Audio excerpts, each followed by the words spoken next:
Is this thing on? Does it work? Is it secret? Is it safe? I don't even know.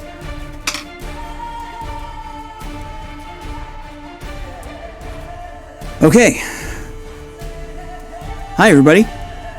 Hello. What's going on? How you doing? Hello. Hey, happy Thursday. Welcome to the show.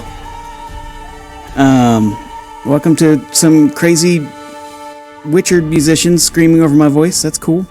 Why does my green screen look like crap? Anyway, whatever. Doesn't matter. Hi, welcome. Good to see you. Happy Thursday. Welcome to the next episode. Episode 13 of Moonrise at Greenest. Great to have you all here. Thank you so much for being here. I want you to know that you're all great.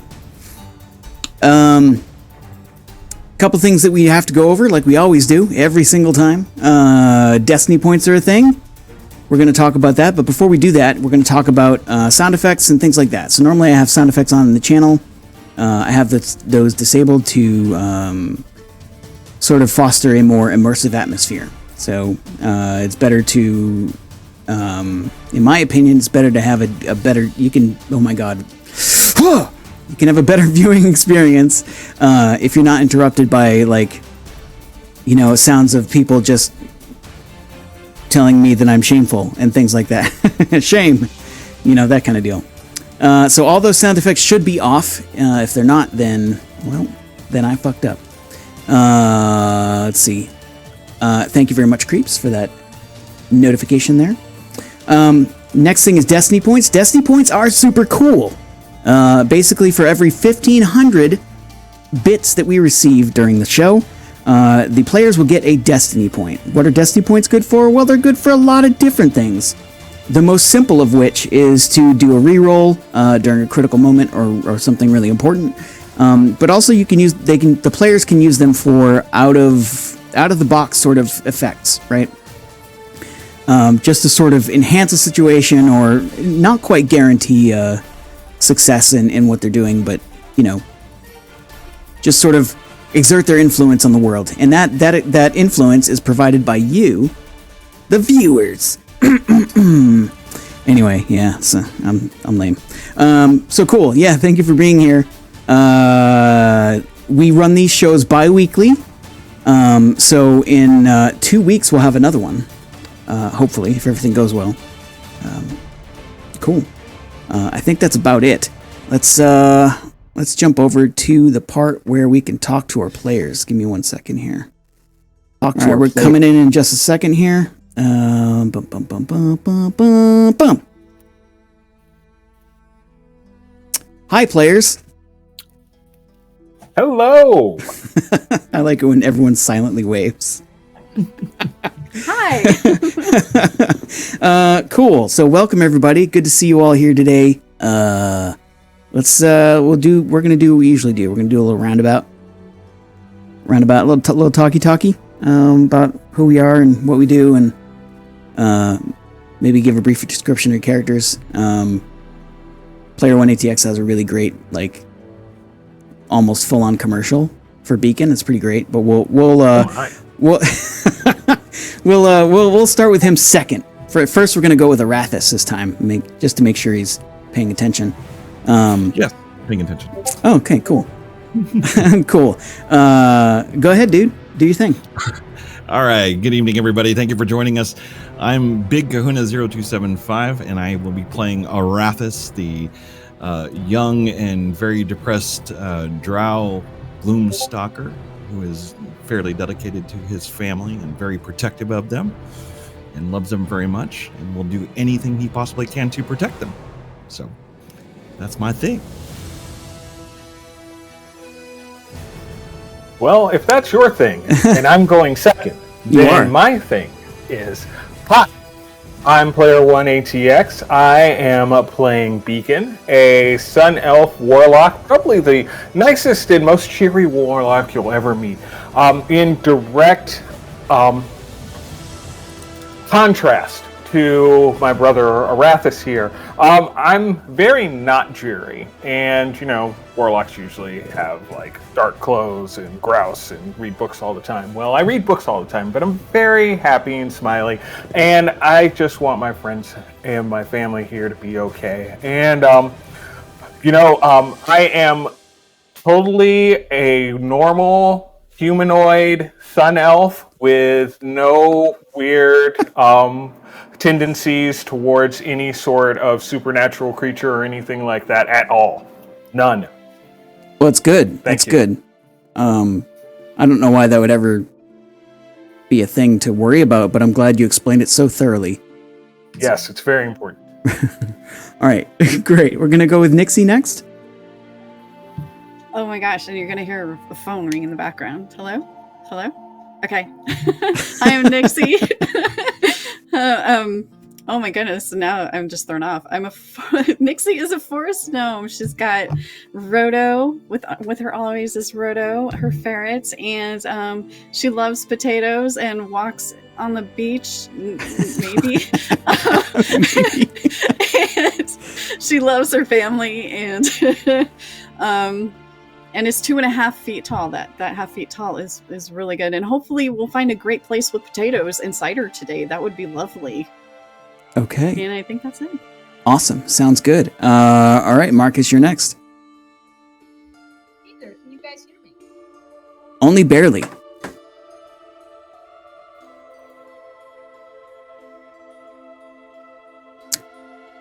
Okay, so Marcus is playing a half-orc barbarian. Pro gladiator, part of the WWF. I mean, not the WWF. The Faerun Gladiatorial Awesome Federation, the FGAF.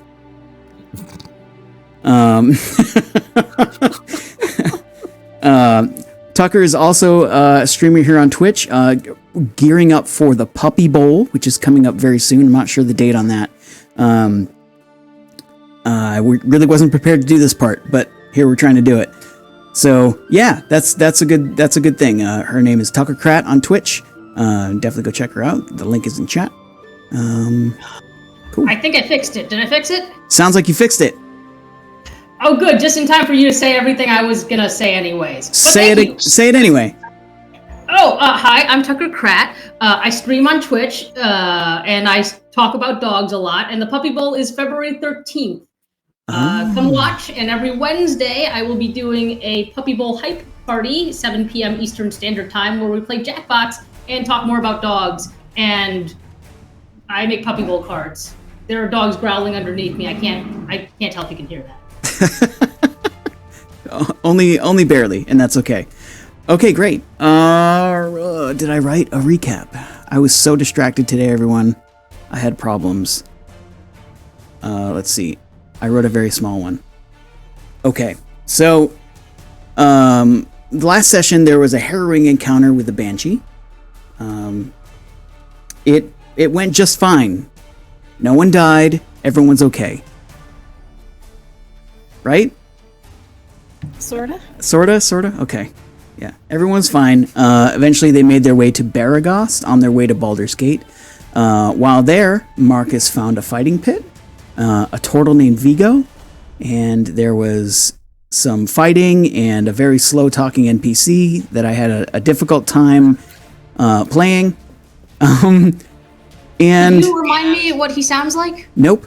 Best NPC ever. Nope, I can't. Faerun Fighting Commerce. Ooh, that's a good one. That's a good name. Vigo 2024. No, Vigo will not be running for president. Thank you very much. And it's definitely not Vigo the Carpathian. That guy's in a painting, okay?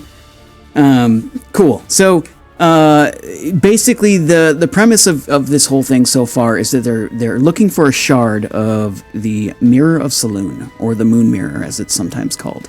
One of those shards, they've been told, is in the city of Baldur's Gate, which is why this journey is even happening. We have left the players in a magic shop where they just got a bunch of different items identified, so they now have some cool magical gear.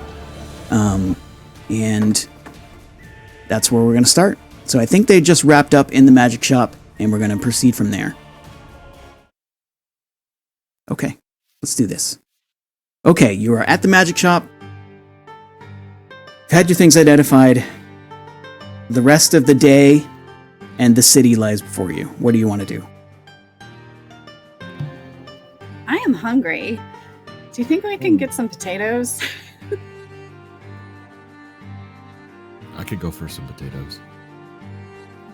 I wonder how the Seems like a- potatoes here compare to the potatoes at home. If they even have potatoes, unlike the Is last there time such a they thing, didn't. comparing something at home? Huh? Is there I such think- a thing as comparing anything Oh. with food at home? No. But the place we ate with Vigo, our friendly fighter pal, they didn't have potatoes. Is Vigo still That's with right. us, or Yeah, did that's he, right. Yeah. he go somewhere? You left Vigo a while ago. I believe it was the next day, and he was back at the inn that you were at previously.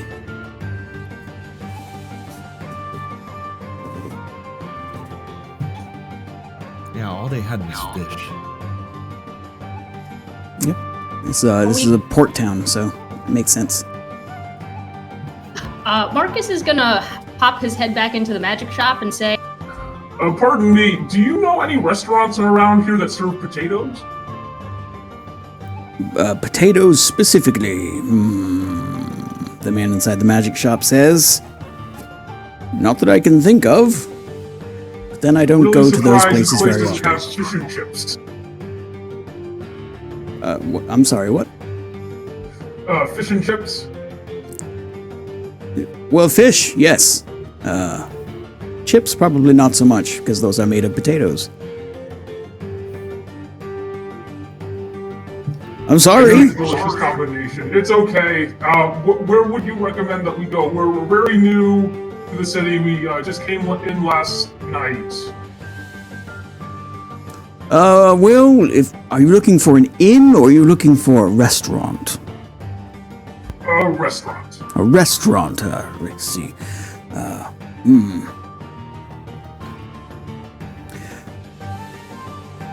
Well, there's the Endless Cauldron, approximately 4 blocks to the north. If you head that way, that's probably your best bet for... he sort of looks you over. Fine food. But he says fine with like a half squinty eye. Excellent. I'll go there for the fine food. Thank you very much. You're quite welcome. You're quite welcome. Nixie, sorry, young woman, you were possibly looking at purchasing some ink and paper. Is that a purchase you wish to make before you go? I did buy 2 journals, and I believe I have some ink and paper left for right now, so I think we're good, but thank you. Very well, as you wish. Good luck. Have a wonderful day. Have a good And day! you. Get out now. Is he kind of pushing us out the door? I mean, yeah, he feels like he's not going to get any more sales out of you, so he's like, okay, let's move along. Move along. So if you wish, you may go that way, or if you want to find something else, we can do that. What do you want to do? What time of day is it?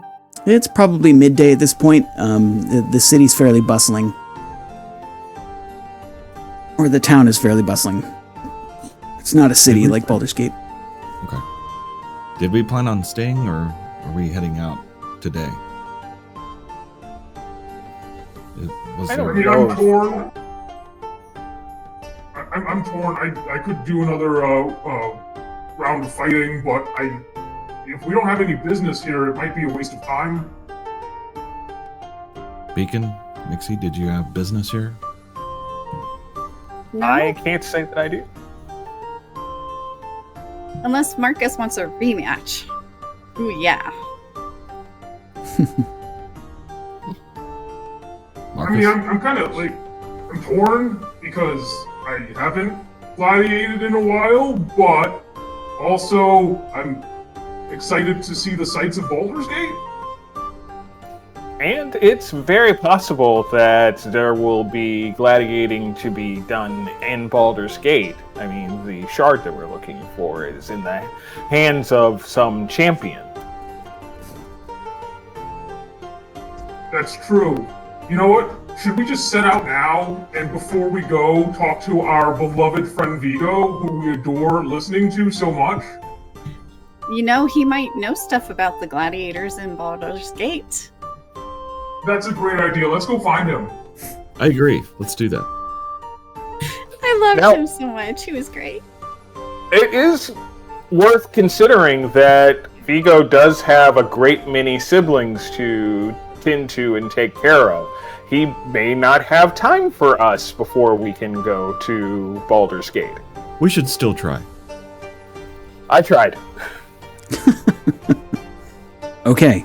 You go looking for Vigo, I guess. Why don't we do this? One person roll a d20. Tucker. Okay, I'll roll. Nixie, you rolled a 3. All right. Unfortunately, you don't see Vigo anywhere. I'm sorry. I'm sorry. Dang it. Okay. Marcus is gonna go to the innkeeper that apparently runs the fighting ring thing and try to ask him questions. Okay. Yeah, what do you want? Thank you so much for hosting me last night. We're gonna head off to Baldur's Gate, but I was wondering if you knew anything about the, martial arena over there. Which one? Exactly. We don't even know the difference. Right, so Baldur's Gate is huge. You'll probably find more than 100 fighting rings in a city that size. Any of them have, like, I mean, I know they always have their contender, but anyone, like, they try to advertise specifically as, like, their champion? No. The thing is, the thing with Baldur's Gate is people that typically go to the fighting arenas in that area are very private about what they do. Because when you're not fighting in a gladiatorial arena and you're a champion, in a city like Baldur's Gate, someone's probably going to try to take you out, outside of the ring. Right. Are there any, some of the more showy fighter pits that are, you know, bigger, like not just for underground stuff, overground stuff? Like what I used to do in Erebor. Yeah. Let's see. There's the Scorpion's Claw, the Wyvern Sting. Let's see. A Spider Sting. They love the word sting. I don't know why. Those are the only ones I can think of. I heard that spiders bite anyways, but that's okay. It's not my Well, place. some of them have stingers. I learn something new every day. I don't know. That's just what Toby told me. Oh, is Toby from Baldur's Gate? No, he's a bard though. Oh, gotcha. I had trouble with some of the books back when I was in bard school. Alright, so those three are our best bets, you think? Yeah, probably. I don't know though. Baldur's Gate is large. It's a better guess than any. Thank you so much. Hey, folks, do you have any other questions? No? Can't say that I do. All right then. Anything else before you? Oh, sorry. No, you go ahead. I like you better. Go. Could you just tell Vigo that I'm sorry we couldn't stay in town for longer, but I'll catch him next time? Yeah, I think he's with his family right now. So, you know, I'll give him the message. Yeah, he likes you a lot. Thank you. All right. Yeah, he's a nice guy. Yeah. Give me an insight check, Marcus.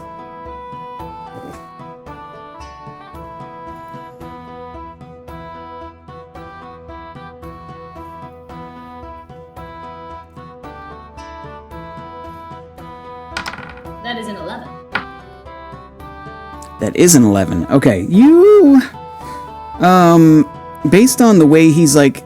So he was like drying a cup, right? And he put it down and he put his hand down on the counter, but he put it palm up. You might be asking for a tip or something. Right. Marcus will put down a silver. Is that an appropriate number or amount? You think it is? Okay, then he'll put down a silver, like slapping him like a high five, like a low five or something. Sure, yeah. He takes it. Gives you a big smile. Thank you so much. I'll make sure he gets the message.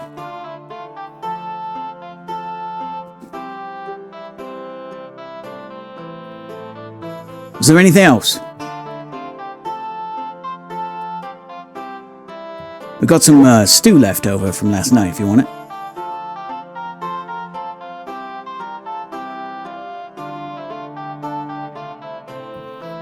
Good talk. All right then. I'm still kind of hungry. Maybe we should have some stew before we go. Tough crowd today. we're just so polite. We wait for everyone else to start talking. That's yeah. So what's the consensus on that? People want stew or no? Yeah, I'll have stew. Stew sounds lovely. Thank you very much. Thanks, Ernest. Sorry about that. I was going to say, okay, yeah, I mean, we'll eat stew, I guess. Okay, great. You are served bowls of warm fish stew, and it's full of like carrots and corn and a bunch of other different stuff. It's hearty. Every root vegetable but potatoes. I'm sorry, what? Every root vegetable but potatoes. It is a potato-less stew. That's okay, I eat. It's not great, but it's warm and it fills you up. It's much better than chewing on jerky and roots. Shadows is so a soup. So at this point, do we have all of our stuff, or are they still in our room? That's up to you.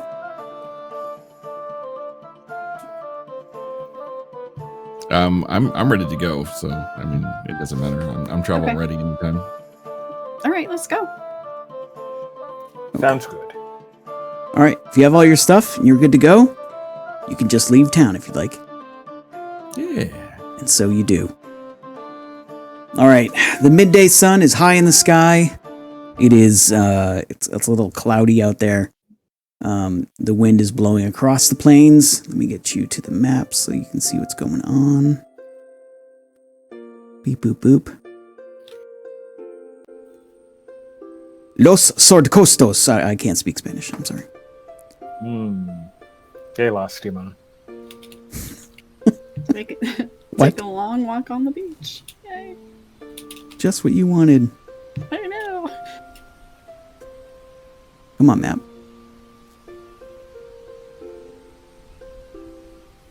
Okay, map said not today. Let me try this again. I mean, I see the map on my end. Yeah, it just wasn't loading for me.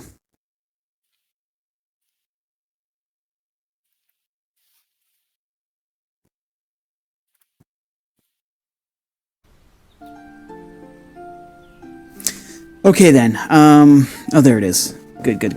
Great. All right, so you are at Baragost, and you are on the Coastway Road, which heads up north to Baldur's Gate, passes by the Cloakwood, and also passes by Candlekeep. Is there anything special you want to do, or are you just traveling north along the road?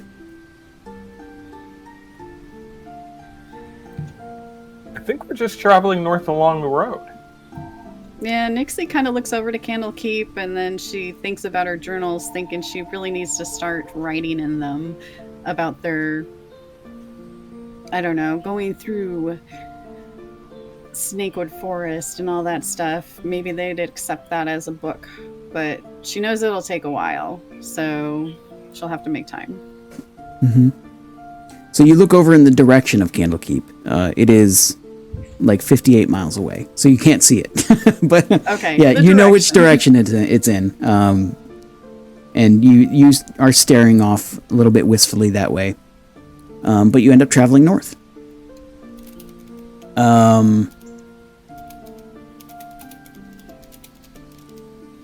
We're going to do it this way. To sort of expedite things, why don't we have 3 rolls? Let's see how many. This is almost 300 miles to the north. Okay, so that's going to be a heck of a journey.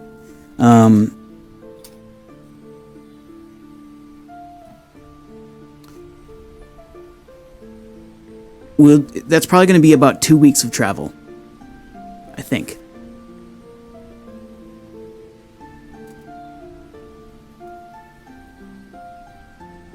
Let me. There's a calculator I have. Okay, you wanted survival rolls? Yeah, probably. Okay.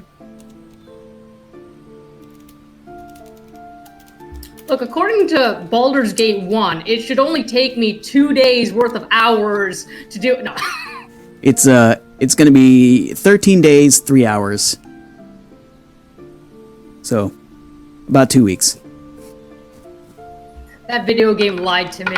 Yes, it did. First roll is a 14. 14. Okay. The first leg of your journey for the first week goes by successfully. It's been about 2 days now. And you are just bedding down for the night along the road. Let's see. We'll do it this way. Boop, boop, boop. We'll say you're about there. You can actually see the edge of the Cloakwood to the north, off the road. But the land around you is cleared for the most part, and then it becomes grassland beyond that. And then beyond that, you can actually see off in the distance the wood of Sharp Teeth to the east, and the Cloakwood to the northwest. And you're bedding down for the evening on the last portion of this section. It's just started to rain lightly. Oh, it's a good thing I brought that tent. And even carried it. Yeah. Which you're a little more okay with now, weirdly. I'm so proud of you.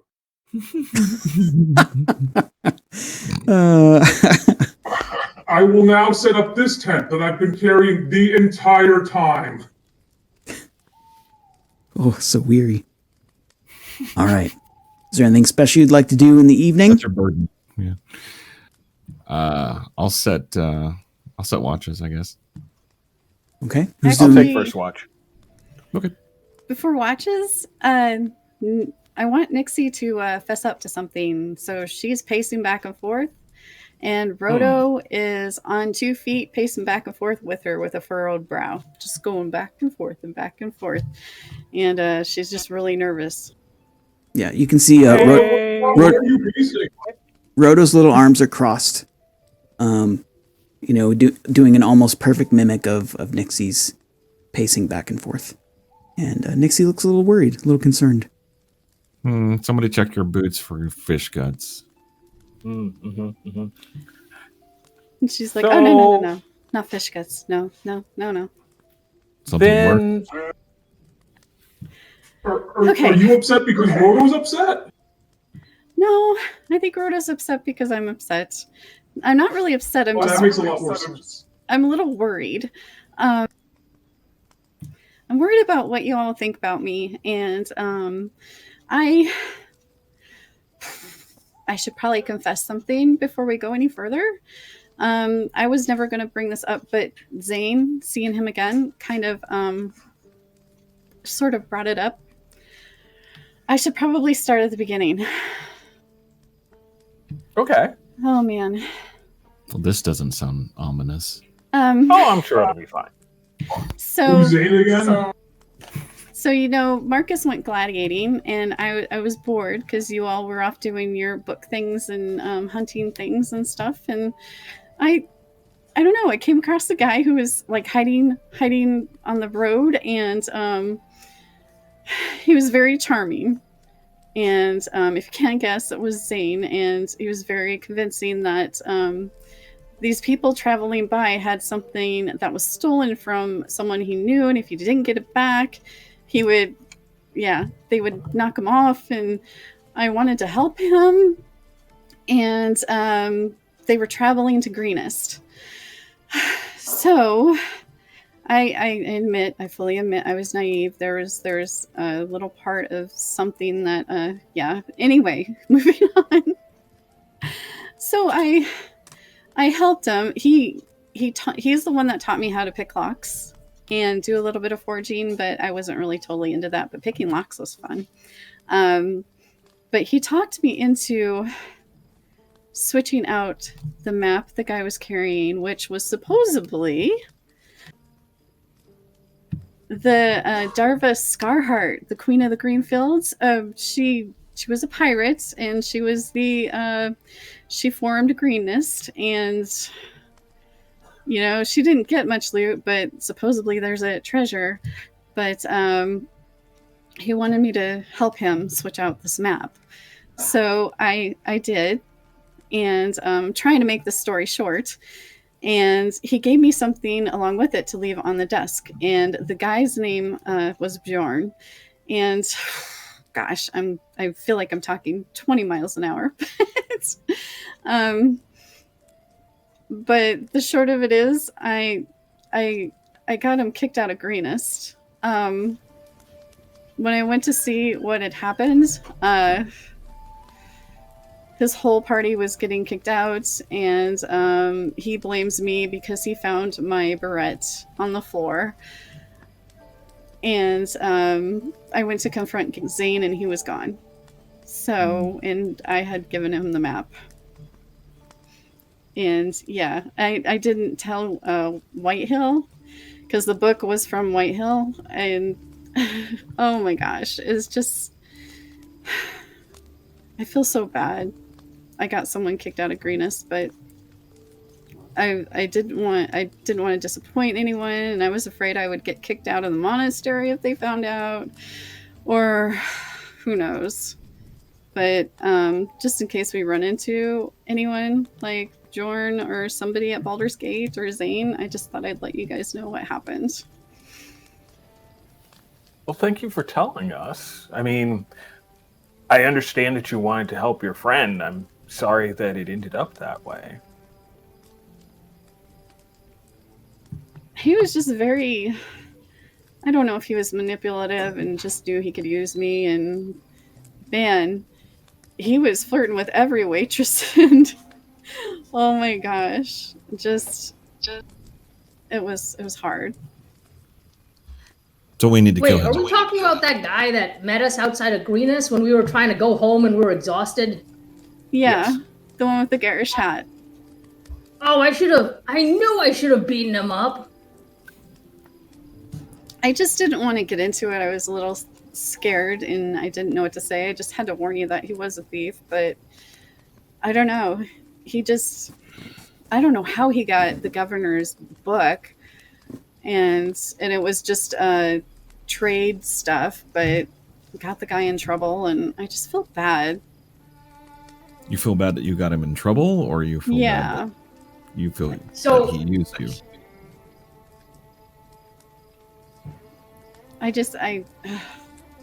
It was a horrible thing. I should have fessed up and maybe he wouldn't have gotten kicked out of Greenest, and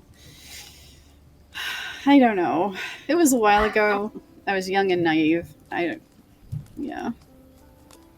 I mean, the only thing we can do is fix it or ignore it or make things worse. Those are our three options. The one thing, though, that if we do run into Bjorn, I did the forging that Zane taught me. I memorized the map, so I do have a drawing of it. If we ever run into him, maybe to make up for it. So you stole from Jorn? Yeah, I switched out a map for a fake one. Oh, I see. Oh, okay, I understand. And then somehow, I mean, I have both of my leaf barrettes, but somehow there's a third one, and it got placed in there, I'm assuming by Zane, to frame me. Which, in a way, I was there, but I was sneaky. I got out of there. But yeah, I still... I don't know. But it's... And with my knowledgeable working about hair, barrettes don't just fall out. Not my hair. But when I went back to my room, both of my barrettes were on my dresser, so I put the third one on there, and I haven't worn them since. But, yeah. So we're getting you new barrettes? I have other barrettes, but yeah. But anyway, I thought just in case we run into either of them in Baldur's Gate, because I have no idea where Jorn went to, because he was looking for a trade route and I ruined it for him, and I don't know. Well, they say Baldur's Gate is very large. It's entirely possible that we might run into any number of people there. So, I mean, I want you to know, of course, that whatever we run into in Baldur's Gate, we'll be there for each other. We will be there for you. Agreed. But it is definitely good that you gave us this heads up. It's a little easier to deal with things when we're not blindsided. And I know just by how you were pacing and how upset you are that this was hard for you to share. So thank you. I appreciate it. Thank you for listening. I appreciate all of you. It feels good to get off of my chest, but I was still nervous about it. Poor Roto pacing with me. But so if we face him again, we kill him, correct? No, don't kill Zane. Are you sure? I don't know. He's just so charming, but... I mean, I wasn't planning on killing him, but I just planned on bodily tossing him out of any establishment I see him in. Then we kill him? No killing. All right. Oh, maybe I can shake him upside down until the map falls out. Yeah, well, that was a while ago. That was when you were gladiating before we even graduated, so... Well, I don't stop shaking until the map falls out. Okay. And if that doesn't work, you can just hold him upside down and I'll just hit him with my bow like a rug. You know? I know, but I mean, it was part my fault too. So I mean, I take responsibility for what I did. I just know now I should not have done it. But I did get a cool new skill of lockpicking.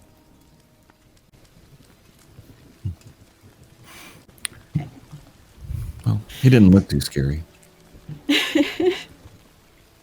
Looks can be deceiving. He's not really scary. He's just very persuasive, manipulative. Maybe I should shake him upside down until his vocal cords stop working.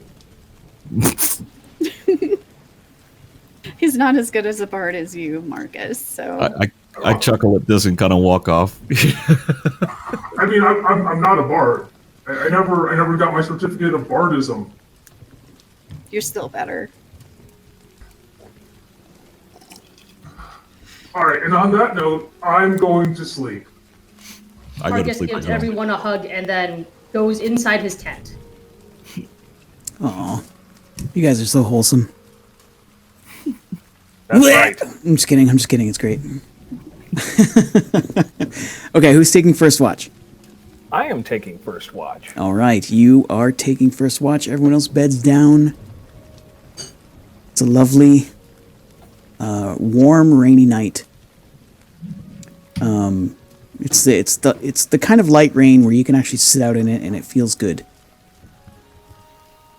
But you don't have to. You have this lovely tent that you carry around at someone else's behest. It's true. I didn't particularly care for carrying the tent at first, but somehow it's become easier as we've gone on. Mm-hmm. Mm-hmm. Is there anything you want to reflect on or talk about before you finish your watch for the day? No, not that I can think of off the top of my head. I feel like this Brooch of Living Essence is kind of interesting, but haven't really had any call to, avail myself of its services. But I'm wearing it anyway. Okay. You don't feel any different. You feel like you've always felt, just, a little different given the recent changes. Yes. Barring that, you don't feel any different. Oh, thank you very much. Yeah. I mean, I did almost die during the last encounter, so I guess that's kind of still on my mind. But we're moving past that. There hopefully won't be a high concentration of disagreeable undead in a major city like Baldur's Gate. But I guess we'll see. Who can say what the future holds? I mean, yeah, you'd be surprised, but, there are weird things in large cities. But who knows? Make a perception check for me. I will. Please. I have perceived 19 things. I like that yellow die. Nice. Thank you. 19 things. Okay, so you actually, I assume you camped off the road a bit. You actually hear a few carts go by in the night. But that's not unexpected. This is the Coastway is a busy road going from Baragos to Baldur's Gate, and the carts you hear are going both directions. But beyond that, you don't hear or see anything out of the ordinary, and no danger accosts you this evening. All right. Who's next? I'll go next. I will sleeping, go and pal. wake up. I will go and wake up Arathis. Okay, now you're not sleeping, pal. That's true. You are not sleeping. But I'm sorry, I I thought you were asking who was next. How do you wake Arathis up? I will go to Arathis and nudge him gently and inform him that the first watch has passed. Yes, Lord Bacon. All right, I get up and I go watch. I will actually go out and sit in the rain. Okay. Beacon, you bed down? And, yes, I do. Probably fall almost immediately to sleep. Arathis is your watch. It is the latest hours of the night. Is there anything you want to think about, talk about, mull over? I think about my family. I think about almost losing Beacon, and the immense fear and rage that I felt when I saw him fall. And that power that I channeled through me to destroy the Banshee at the very end. Yeah. It's good. And how raw that anger felt. But other than that, I just kind of reflect on that, and then of course I also kind of think over what Nixie just revealed to us as well. I mean, do you connect any of your feelings of anger with your newly acquired primal awareness or nature? I would say that this is a new sensation to me. It would be a deeper rage type of thing. Okay. All right. So yeah, absolutely, I would. Dude. Sucker. I'm sorry. Anyway, So, I'm Jesus. sorry. Go ahead. So, nothing. Oh, sorry. Give me a perception check, please. Oh, okay. Pretty please. Not persuasion. Sorry about that.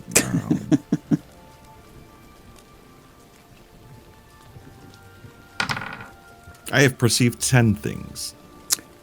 10 perceivings. Got it. Yep. It's a quiet night.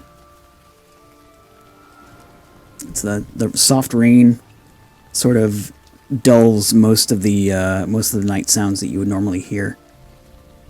It's really nice. It's very peaceful. Yeah, I like it. I embrace it. And your watch passes uneventfully.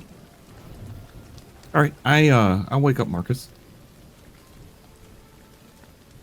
Marcus, you're being nudged. Oh, okay, I'll get there. It's your watch. Marcus gets up, stretches, and grabs his shaving kit.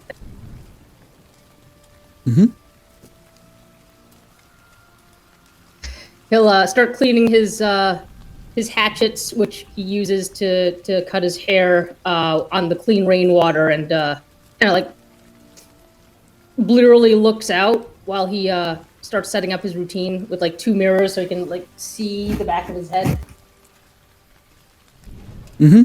I assume you don't have a fire because it's raining. And I assume you don't have any candles or torches lit.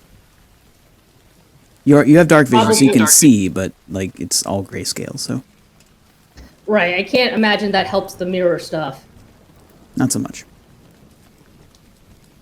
He'll sigh and put his stuff away, and he's like, I guess I'll have to wait till the morning. Okay. Arathis, I assume you go right to sleep as soon as Marcus is up. Oh yeah. Marcus, it's very early morning at this point. The world seems quiet. It's dark. You hear the low rumbling of thunder in the sky above you, soft rain on the tent. Is there anything going through your mind? He was totally right about Zane being a jerk.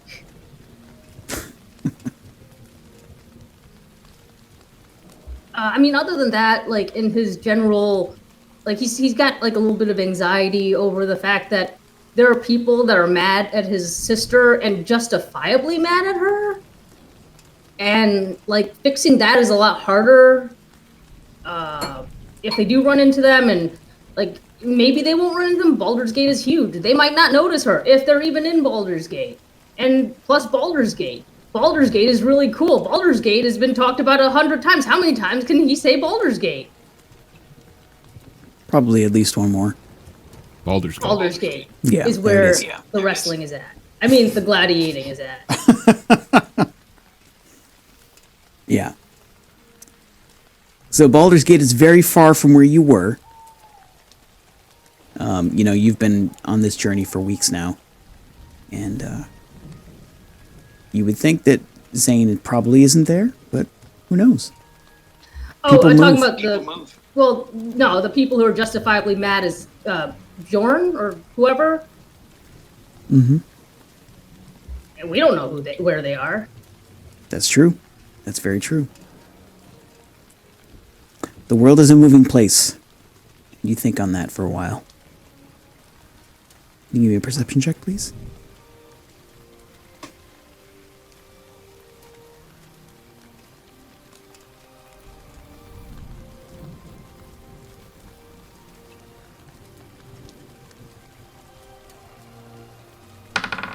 That is a 12.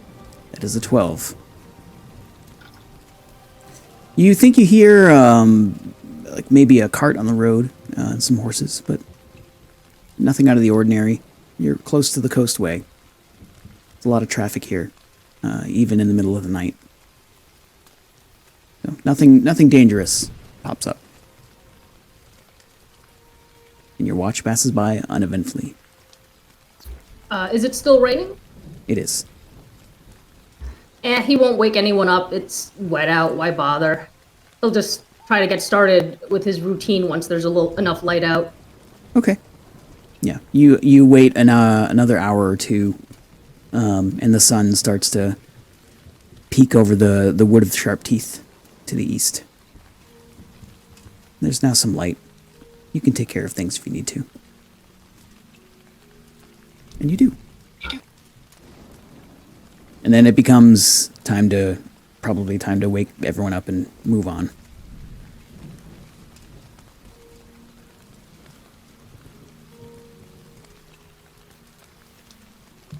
Marcus will go to the tent that Arathis and Beacon share and kind of like lightly shake the poles, be like, "Earthquake!"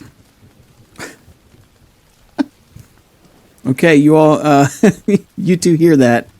Do you react weirdly? Oh, the earth is moving.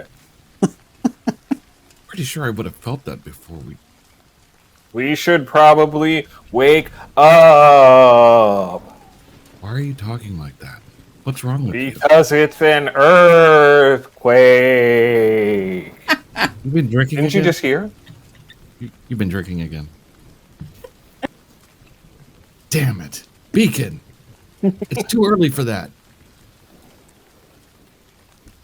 Get up already. I love that it was one time. He got drunk one time.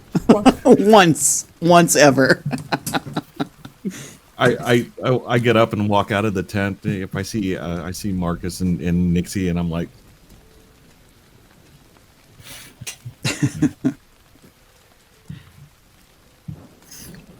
okay. I don't know why he's talking like that. Okay, so you all What? you all eventually wake up. Soft rain. It's a soft rain, but you can actually see the sun to the east, so you think that the rain is going to break soon. And you move on. I assume you pack up camp. You make it back to the road, and start heading north. Let's do another survival roll, please. Survival. I have 11 survivals.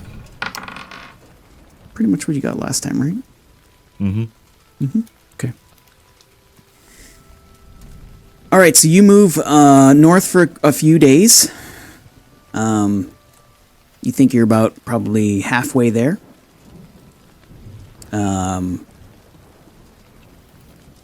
And about midday,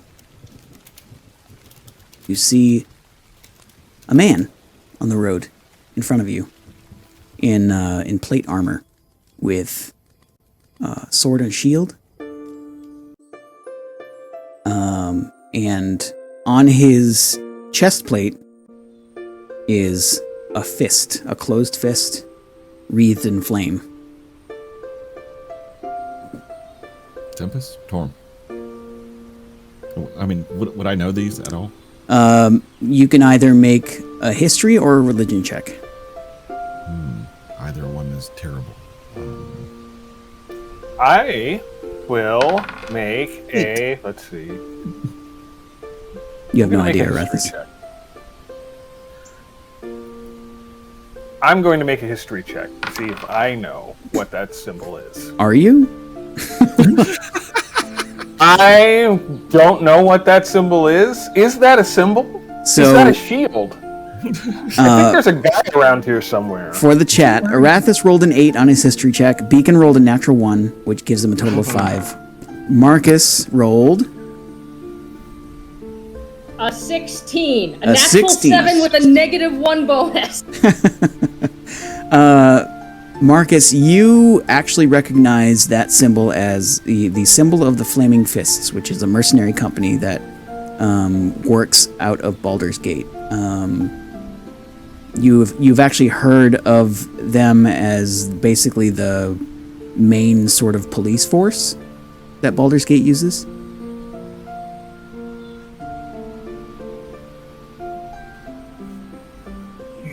He's a member of the Flaming Fist. They're kind of like the patrol people of Baldur's Gate. Flaming Fist? Seems a little on the nose, don't you think?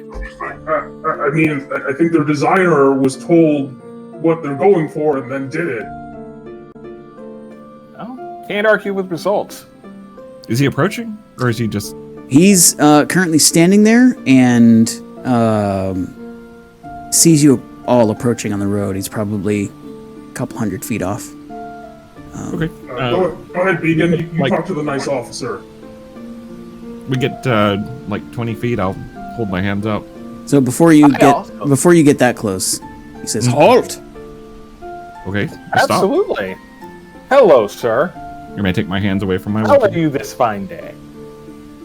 I'm well, thank you. Leave your belongings on the road and depart. What?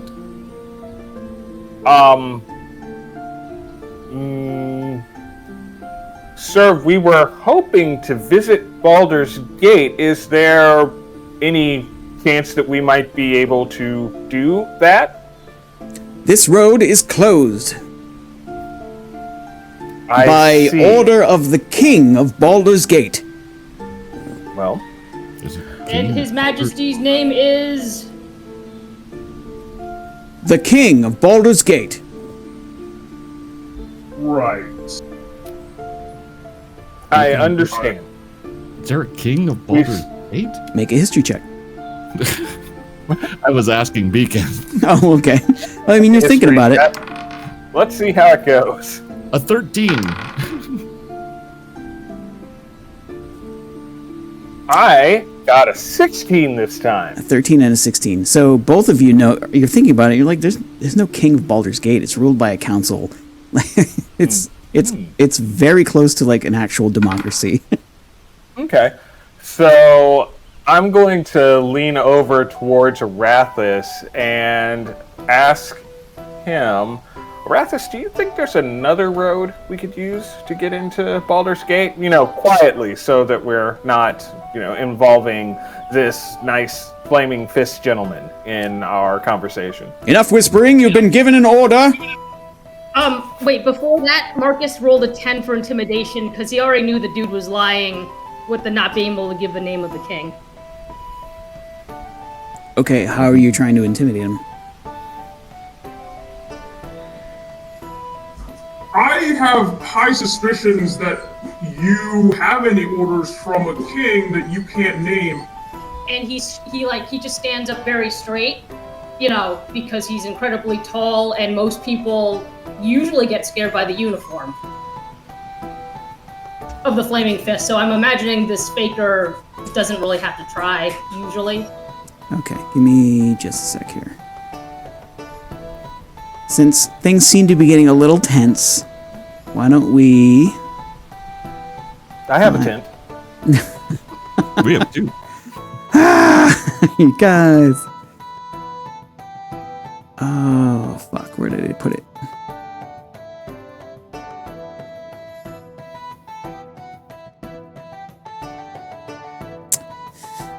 Sorry, I'm trying to load up a map here. It's taking a long time. That's okay. We're gonna make up fake logos for the Flaming Fist. If they wouldn't have a fist that is on fire, what would they have? That's a very good question. Fist A of the triangle. On ice? No, just a triangle. That sounds like a drink. Very simple. Triangle and ice. Damn it.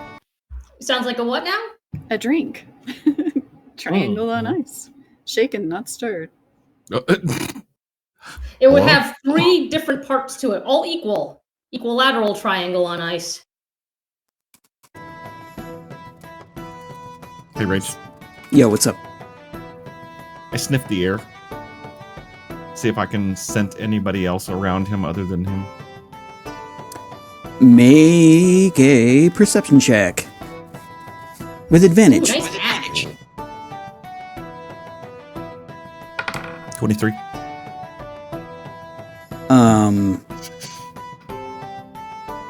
There's something somewhere, but you feel like you're not close enough to figure out where it is. Something strange in the air. something familiar.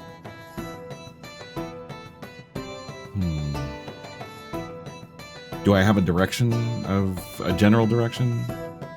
Or is it just towards him? Actually, you guys should be at the bottom of this map. My apologies. Let me move you all there, because you're heading north. This map is so big compared to our little tokens. Yep. Hey, there they are. It's so tiny. Yeah. So the guy that you're talking to is actually probably 90-ish feet to the north of you, and he's standing on rocks on the side of the road. Let me get rid of those things. Okay, so yeah, you think it's somewhere to the north-ish, maybe northeast?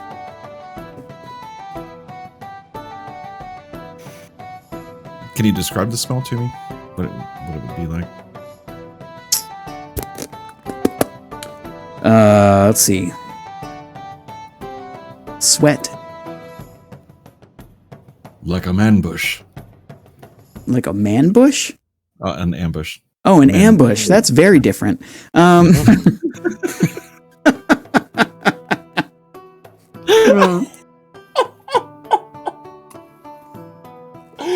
sorry. Go. Well, we're getting man bush now. So that's how it is. Man Oh my God. bush. Okay, so it doesn't smell like an ambush because ambushes don't smell like anything. It's you smelled it before, but you can't quite place it. There's like it's almost as if it's masked by something else, and you're not sure what that is. Beacon. I smell something familiar. Take a sniff. Use your senses. I will use my senses. Right, and I take said a stop sniff. whispering. Stand Yeah, and drop your belongings. We'll be right with you. Is there any reaction to what Marcus had said? No. Forgive us, sir. We do have a great many belongings. We're working on setting them down. I do smell 14 things with my smell-based perception. Yeah, you don't really know. Like there's an odor there, but it's almost like it's hidden under something else.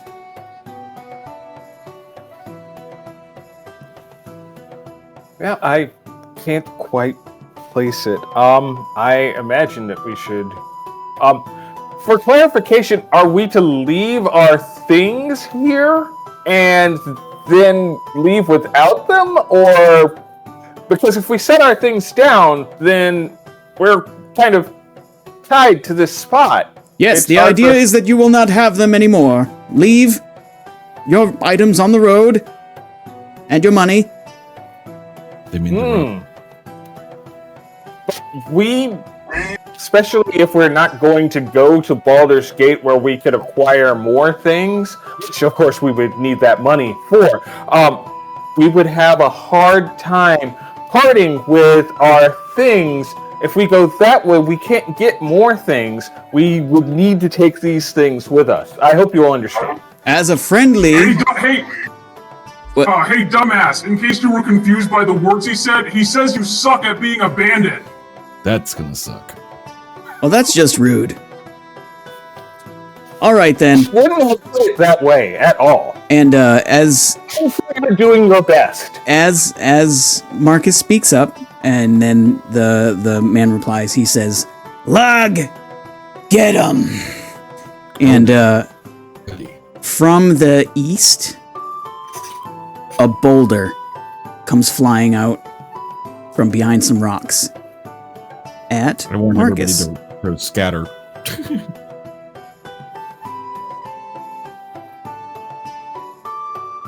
Oh, it's coming at Marcus? Yeah. Okay, can I like lunge for Marcus and like knock him out of the way? No. You were surprised by this. Does a 16 hit? I don't get a dex dex saving throw? Nope, this is an attack roll. Oh, okay. It does hit. You take 24 bludgeoning damage. Ouch. Got it. And you can all see what looks like over the edge, coming out from behind the rocks, loading up another massive boulder, probably 3 feet across. A figure that is probably 18 feet tall and probably 6 to 7 feet wide. Wearing furs. He's kind of fat and gross. Make nature checks if you want to recognize what he is.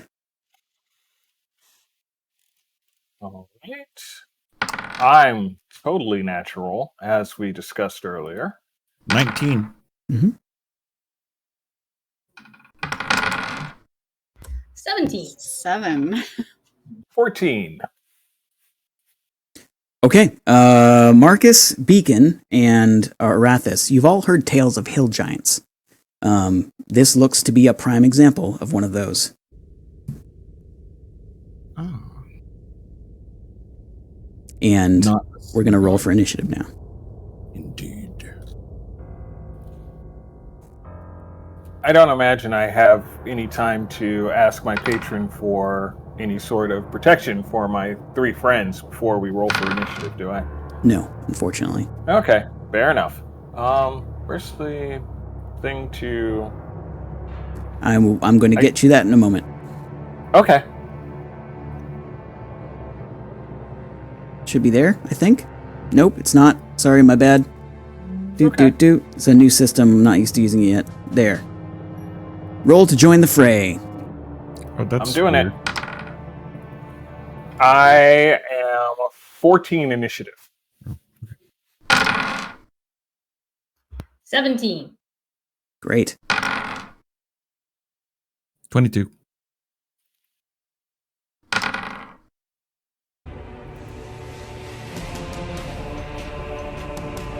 Okay, how do I close this? Okay, so it looks like, let's see, we got Marcus, you should be on there. Can you do me a favor and roll again and I'll put you in the right place?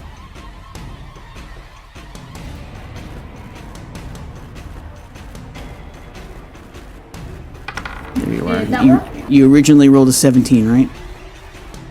Yep. Correct. Good. All right, you should be good there. And one of my guys didn't make it on the thing.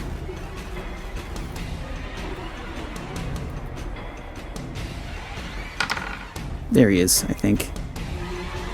Yep. Alright, so he originally rolled something far less than that. He rolled a 2, so he's going to go back down here. Okay, Arathis, you have just seen a boulder clip your brother Marcus, wounding him pretty heavily. What do you do here? Okay, so Dread Ambush. I will. So before you start acting, let me clarify the situation here. To your right is a rock face that rises probably about 5 feet up. Mm-hmm. It's going to be hard to see things over that, but you could see the giant. Okay. So that rock face all the way around is about 5 feet up. So you'll have to climb to get over it, or you can try to shoot over it. Just making sure you know. If I, let's see, if I came back to, like, say, the tree line here to the left of us, mm-hmm. could I get a better angle on this giant? Yep. Okay. So let me do that. Look over here for Dread Ambush. What's the range on your bow? It's like 600. What the hell? It's a longbow, right? Yes. 150 is close range, 600 feet is long range. Okay, it is long range for you. He is, in fact, about 280 feet away from you.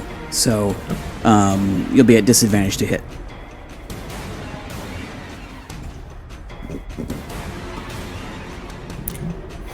I will go ahead and mark my free action. Also, Tucker, let me, Marcus, let me re-roll that because he was supposed to be a disadvantage as well. So we'll see if he hits again. You might not have just taken 24 damage. We'll see. He rolled the same thing. Okay, sorry. Like exactly the same thing. That's fucking weird. But all right, cool. Sorry, I tried to retcon in your favor. It didn't work out. Okay, Arathis, go. Oh, holy shit. Oh, so, disadvantage, roll again. Oh, crap. Sorry.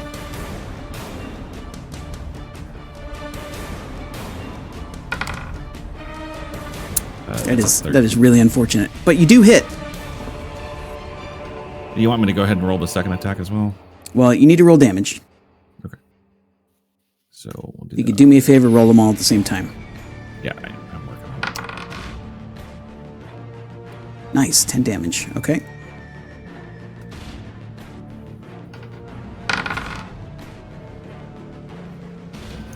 Okay. So that's on the mark, and that should be it. And then the second attack, if it hits, gets the hunter's mark only.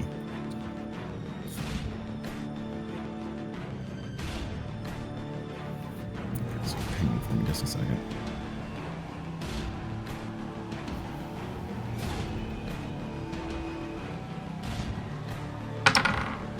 Remember, these are disadvantage. You can change that when you bring up your roll dialogue. So roll again. Yeah, sorry about that. Okay, so that's the 14. Okay, sure. Oh, and I forgot to roll the hunter's mark. 14 hits. So 13 on the second hit. Okay.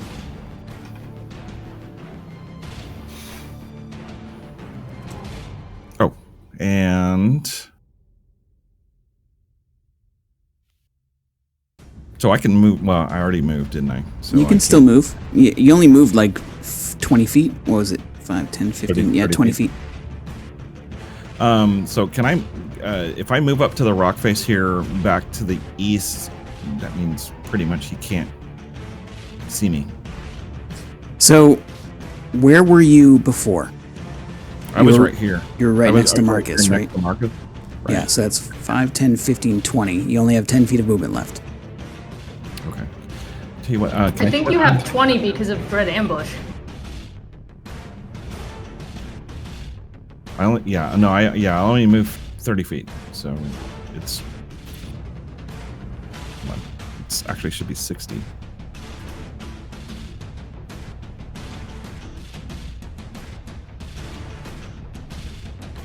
I know, you're right. It's only 20 feet. Okay, can I step back behind this tree? Right here? Which one? Would that be feasible? The tree right here? Yep. Okay. Yep. I'll do that. You're trying to take cover behind the tree? Mm-hmm. Okay. Good enough. Are you all done? Mm-hmm. Yeah, check mark is awesome. Mark, it's your turn. Go. It's musical. Okay. So in order to get to that guy over there, do I see any rocks that would be easier to climb up, or are they basically all the same height? They're mostly all the same height. It would just be difficult terrain. You can get up there like without a climb check. It's just difficult terrain to move over those spaces and get to that elevation. Got it. All right. Marcus is going to shout. You should really just stick to an intimidation tactic. You're bad at lying and storytelling. And he enters his rage and starts like dashing towards the guy. Okay.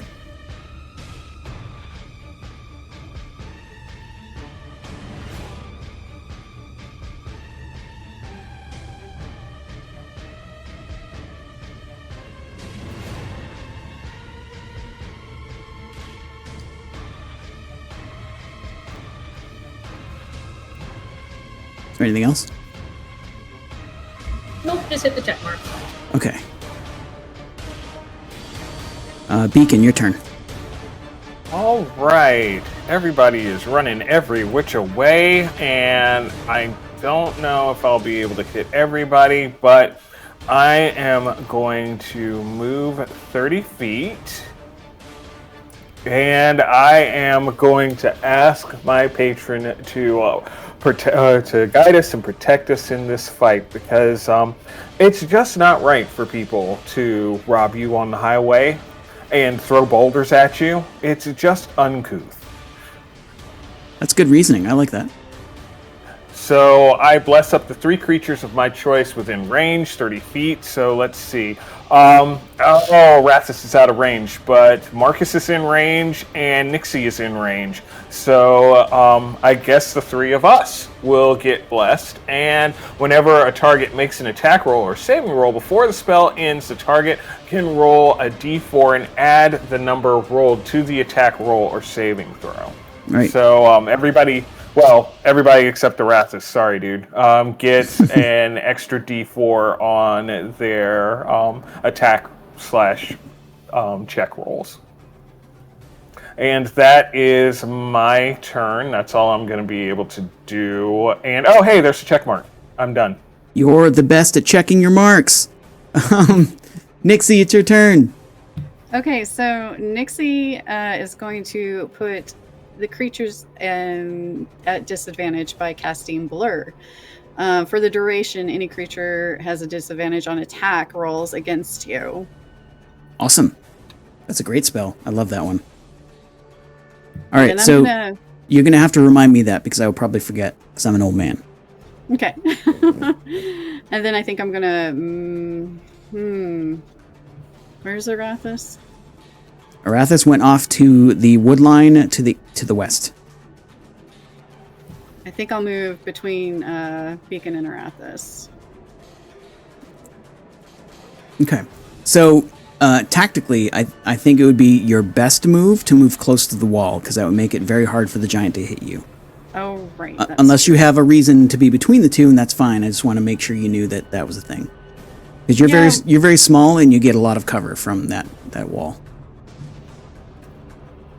Good answer. even though you have that extra half a foot, you're still pretty small. There.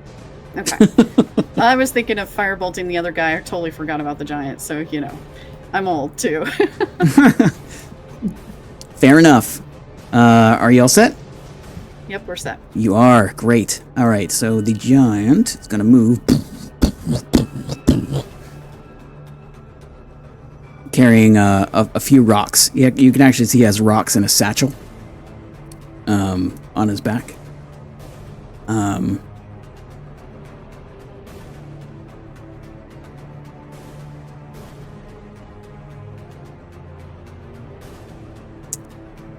He actually moves again and sort of assessing the situation, moves over here, and then hops down.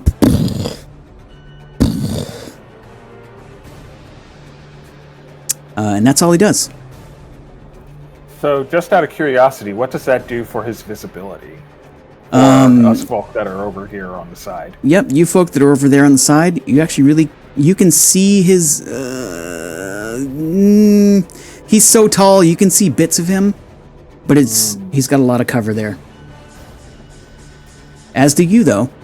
He can't throw rocks at you, so that's a good thing. All right. Still on the island? No. You're behind a tree, which is behind a hill, and then he's beyond that hill. Okay.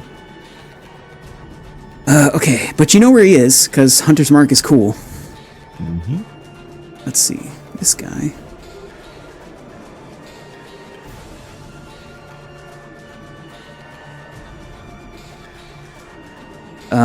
The Flaming Fist mercenary doesn't seem to move, but he does seem to be sort of looking around alertly. Alertly is a word now. You're welcome. Do me a favor, Beacon and Nixie, give me perception checks, please.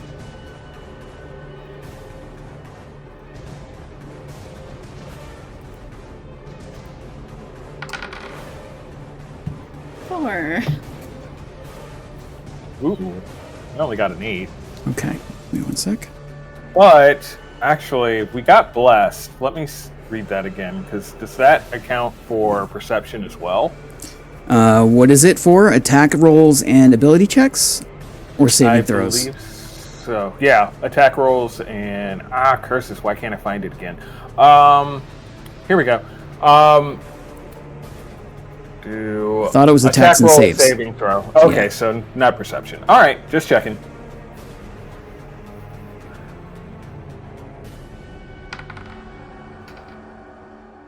Okay. Excellent. Arath, it's your turn. Okay.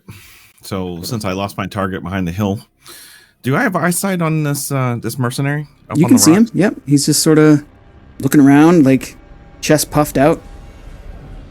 Okay. Well, I pop him in his puffed out chest. All right. Roll to attack.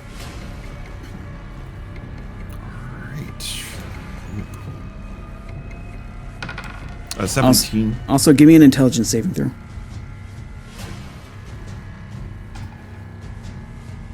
17 with 5 piercing, and you said intelligence. Mm-hmm.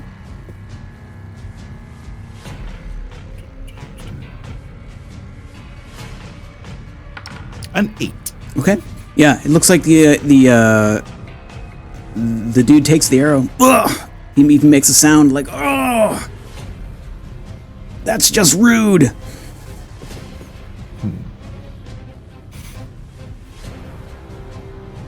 Oh, okay. And I will. Let's see. This is what, 5 foot squares, right? Yep. I will keep in the tree line, and I will move up. And that'll be me. Okay. Marcus, your turn. Alright, Marcus is gonna move. Okay. And then he's going to huck a javelin at the quote flaming fist mercenary. Okay. Question for you. You raged and then moved. Is there something that maintains your rage? Yeah, he got damaged by that boulder previously. Okay. I just had to be damaged between. It's fine. It's fine. Yeah.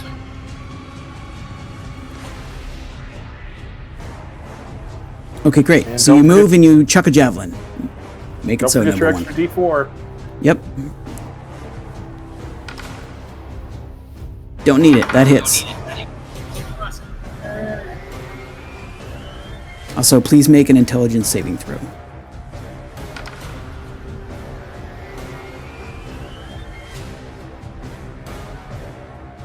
Okay, that is 8 points of piercing and a 14 on the saving. Okay, so you are certain that your javelin hits this guy. Except that it goes right through his leg. And it reacts to it sort of maybe a half a second afterward in a weird way.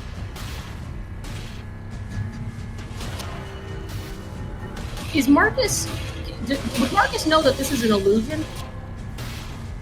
You think something weird is happening, and he might not be real. You're not particularly familiar with illusion magic. You haven't had a lot of experience with it. But you know that Nixie uses a lot of it. Hey, guys, the Flaming Fist Mercenary's weird, and he's not reacting to getting shot at the same way he should.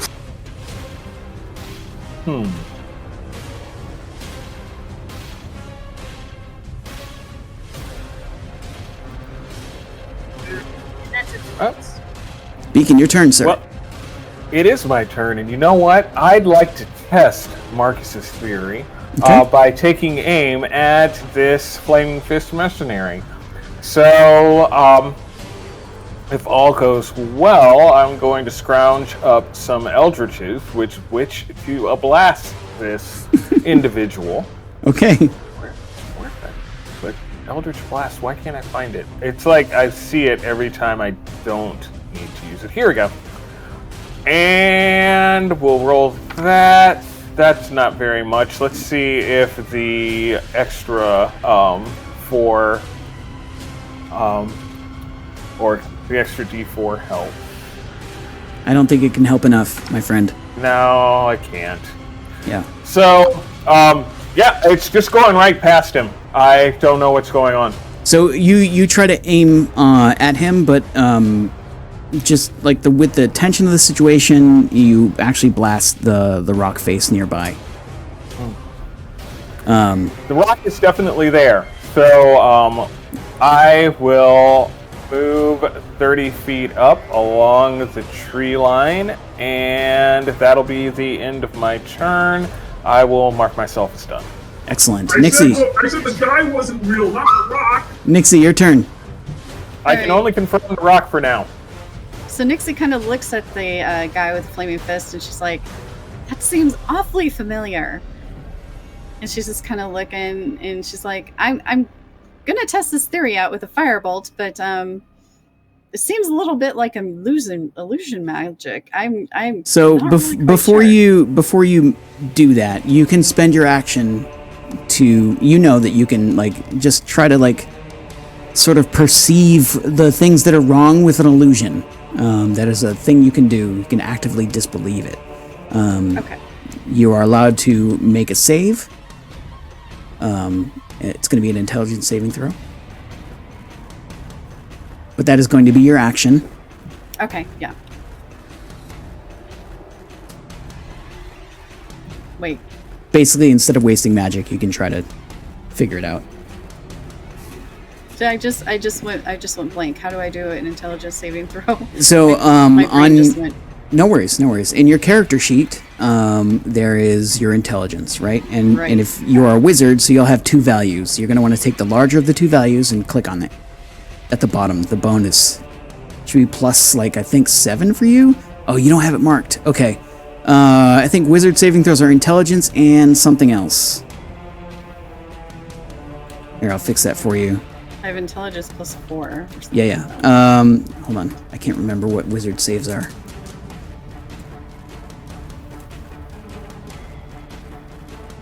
Okay, I see it. I had a total brain fart. It's totally fine.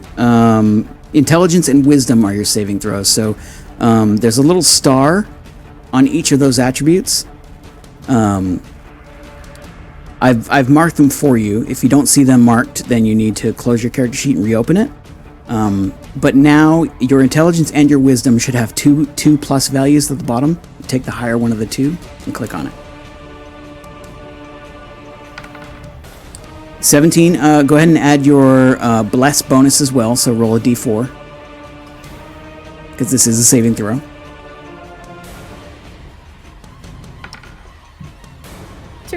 All right, so you are 100% positive this is completely an illusion. He's completely fake. Based on the way he's moving, and actually you can see his foot is actually sunk into the rock. There's a bunch of things that are not right about it. Okay, guys, he's an illusion. You can see. Look at his foot. It's not even there. Who's controlling him? She just kind of looks around. Okay. And then I think that's it. All right. Thank you. Hit that check mark when you're ready. You did, and that's awesome. The giant sort of rounds the corner and sees you there, Marcus, and throws a boulder at you.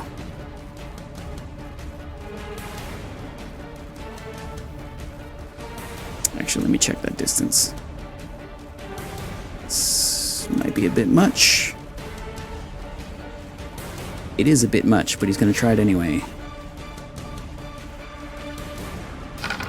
Does an 11 hit? It does not. It does not. Okay, the boulder flies wide, crashing across the road, Arathis, and actually bumping into the tree that you're standing next to. Like, that's going to be it for him. Nixie. Let's see.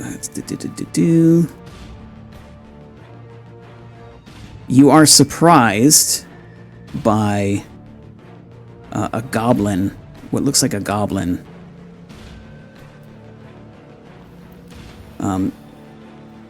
jumping off of the rock and trying to tackle you above you. Not really tackle, but he's trying to hit you with a scimitar. Does 17 hit? Yes. Okay. If it hits, you take 4 slashing damage as the goblin jumps down to the ground near you and slashes into you. Do I hear this? Holy flying goblins! You hear that? All right.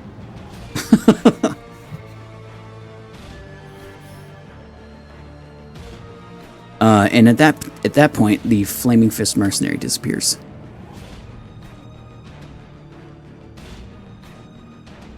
Ooh. Arathis, it's your turn. All right, I will switch targets to Mr. New Goblin Boss guy. Mm-hmm. Since I see him jump down and attack my sister. And I'll go ahead and Zephyr Strike.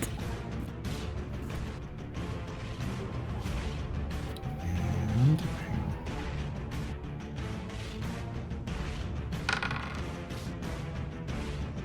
Okay, that is going to be miss. oh, poop.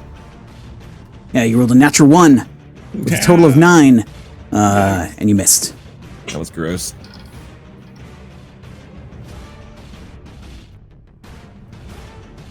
And then I rolled a late one. Also, this music fucking slaps. God damn. I can't hear it. Well, that's your problem, dude. It's the bucket of sadness's problem. Yep. No, I've reloaded it like 3 times and it won't play. Okay. I forgot to remind you a disadvantage for Nixie. Or Oh, does that right. count? Let me roll again. You're absolutely right. Let me roll again for you. Even better. So yeah, it still hits. You take same damage. Okay.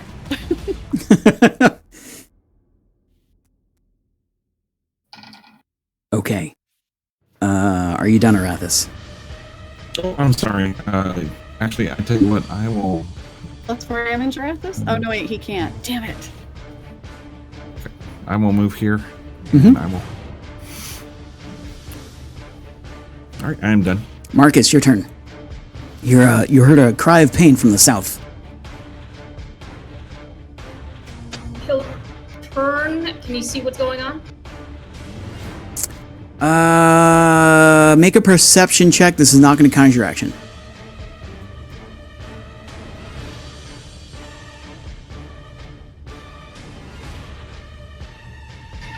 That is a 5, so I'm gonna say probably no. So you can see Arathis moving with purpose, but you can't see Nixie.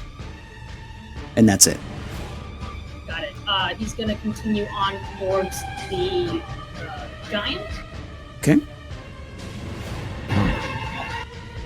Now that the illusion's gone, I want the illusionist to know you suck at telling stories.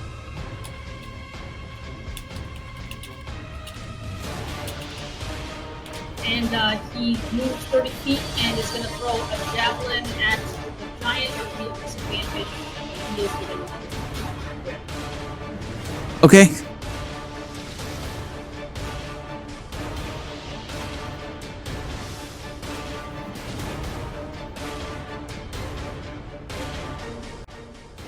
and I get an extra 2. I don't know if a 13 will. 13 is what you need, so that hits. Awesome. And that is 8 piercing. 8 piercing, got it. And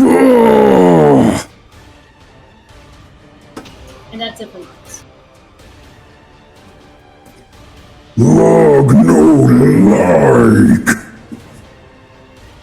Well, hey, Lug could very easily stop throwing boulders at everyone, and then Lug doesn't have to deal with this. Your conversational But in the tone is meantime- not conveyed across the battlefield. But in the meantime, looking at what's going on with Nixie and Arathis, as much as I want to help, I feel like they might have that covered, and Marcus is hurting.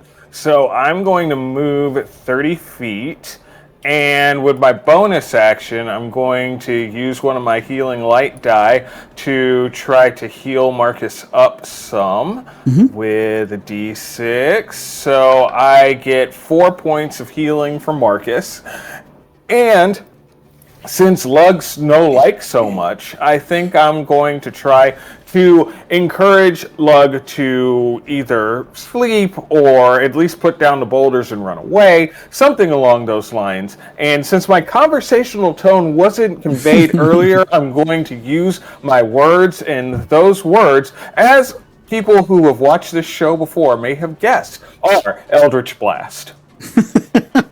Surprise, surprise. Warlock's using Eldritch Blast. It's weird.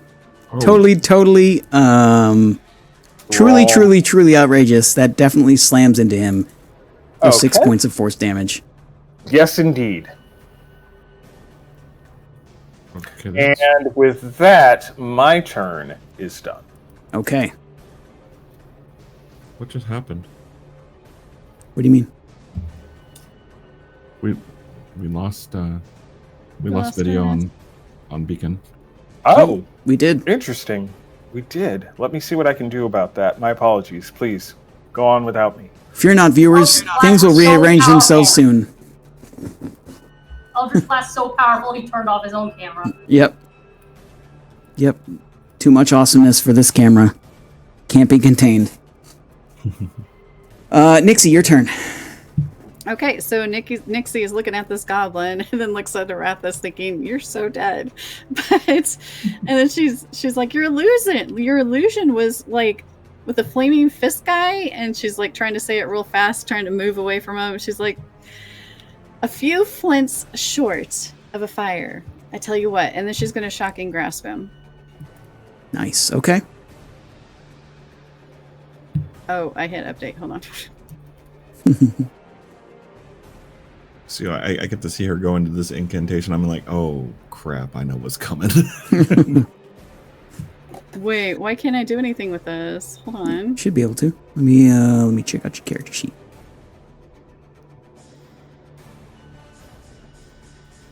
Oh, I got it. Never mind. Okay. Sorry. 19. All right, that's awesome. You don't even need your bless. So yeah, you zap him with 3 lightning damage. He actually is wearing a bit of metal armor, so if you want to roll to hit again, you have advantage on that because his armor is metal. Oh, I did the whole thing. Yeah, that's fine. It's fine. You still will go with the original damage of 3 lightning. And you hear Take that. And then I could still move, right? I can move back a little. You can, but if you do, you're going to provoke an attack of opportunity. Okay, that's what I thought. All right, never mind. I'll just hang out here. Yeah, if you want to make a point of getting away from someone, you need to use the disengage action. Would Misty Step work? Misty Step will work, yep. I'm going to Misty Step away from him. Okay. There we go. Nixie mutters a few arcane syllables and gestures with her hands, and a strange greenish mist forms where she is, and she disappears from sight, appearing 30 feet to the north, something like that. 25, 30. 25, 30, something like that. 20. Okay, I'm done. All right. Tucker. Marcus. Let's see what we have for range here. Oh, he's so damn big. Okay, so he moves a little bit. Basically just running at you, but also throwing another boulder from his rock pouch. Does 16 hit? That hits, and I will take 11 after damage. Sounds good.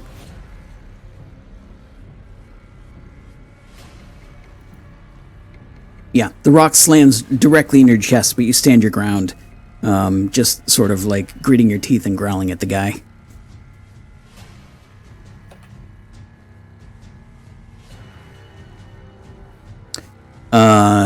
Arathis, you see the goblin boss nearby drink a potion, and he disappears from sight. And he's no longer there. So he's like bamf, gone, period.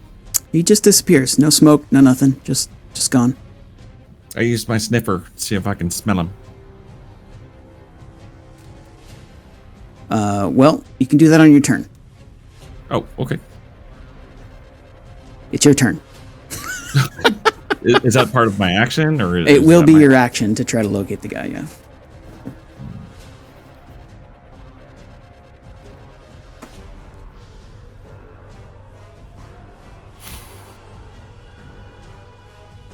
Oh.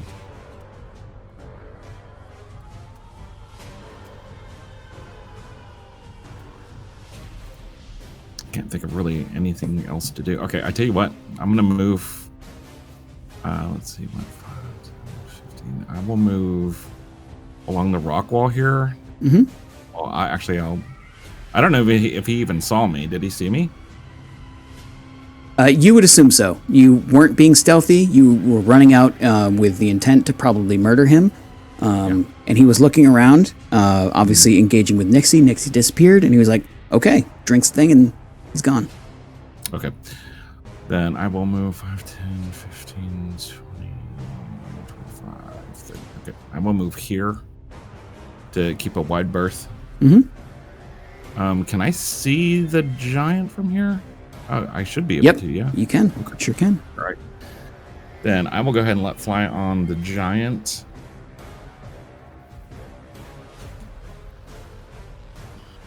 Okay.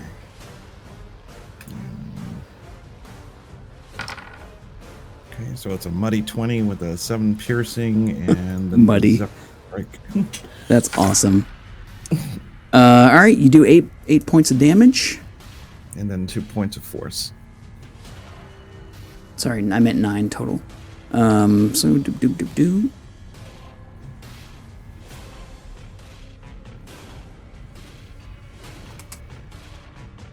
Math is hard, guys. Okay. Anything else from you, sir? I do warn Nixie that he vanished. All right, Nixie and Beacon, you both hear he vanished. Marcus, your turn.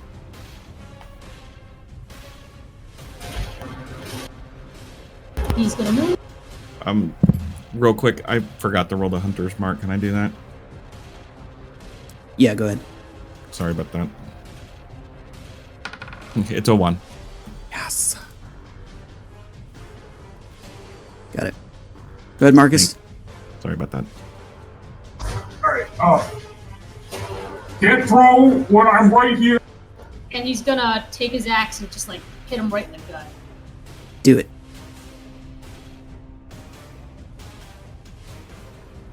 And he's gonna recklessly attack, so he'll have advantage. Awesome.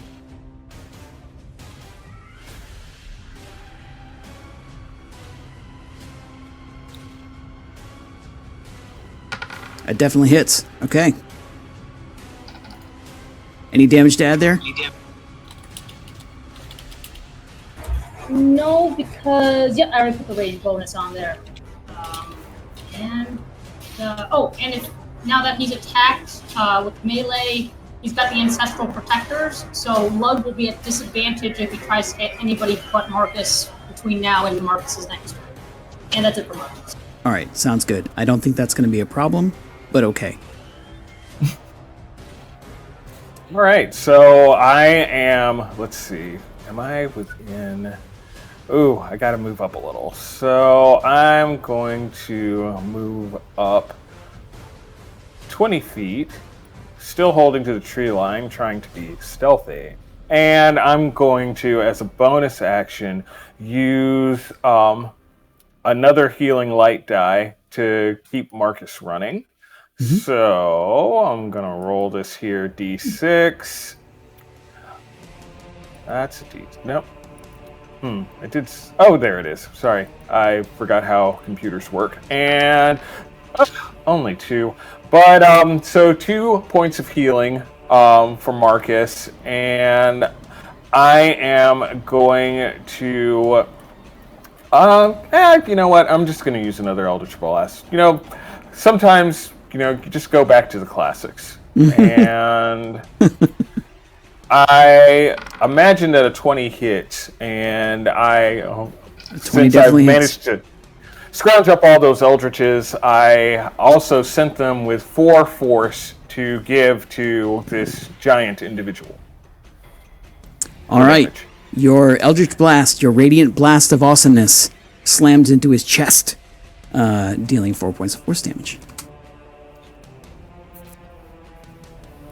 And that's the end of my turn. Nixie. Okay, so Nixie's going to cast Detect Magic, which is about 30 feet around her, to see if she can see the goblin. Because I'm assuming it was magic if he drank potions. So that's a good thought. However, you know that will not detect invisibility. Oh, dang it. Okay. Shoot. All right, so I will go ahead and go after the troll in a dungeon. Oh.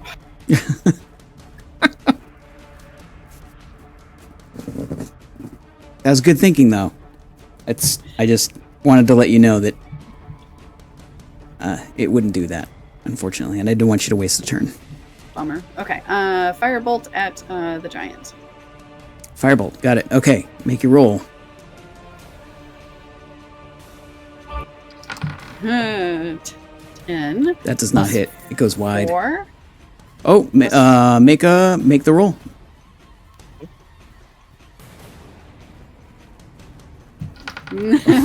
Okay. Yeah, unfortunately that it goes wide. All right. Going off into the sky. Look, smash!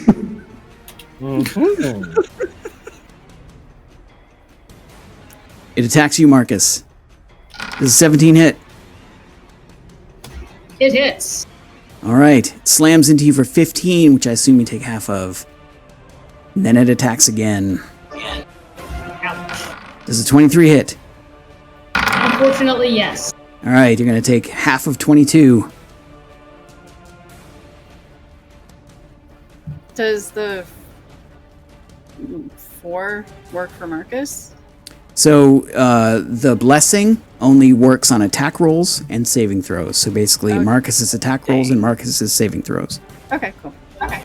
Okay, so it knocks Marcus to 0, but because he has relentless endurance, Mhm. he goes back to 1 hit point, and because of his feat called Your microphone cut out. We can't hear you.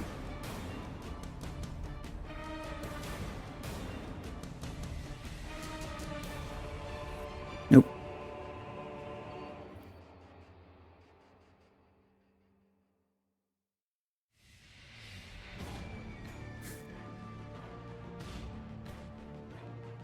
That's Can okay. you hear me? We can hear you now. Okay, cool. So Marcus has Orcish Fury as a feat. First Relentless Endurance as a racial feat. So he will go to 0 and then go back to 1. And Orcish Fury, because of that, allows him to make his reaction and attack. So he's going to hit the guy in the gut again. Okay, awesome. So you are slammed twice by this club, once on the left side of the body, and then again on the right side. And you start to fall, but your rage keeps you standing, and you sort of do the thing where you are falling backwards. You put one arm on the ground, and you push yourself back up, and you swing again. Go for it. Make your attack. And let me roll that D4. Actually, even with the D4, if it would roll a 1, that would still be a 13. Yep. So that is 14 slashing towards the giant. All right, you do. You slash across his gut. No, like.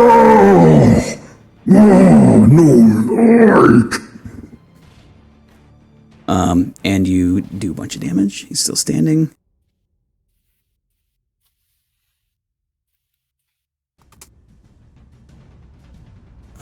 Okay. That was his turn. Okay. Arathis. Yeah. You are surprised when a goblin appears out of thin air and attacks you with a scimitar. You little bitch. Oh, I'm sorry.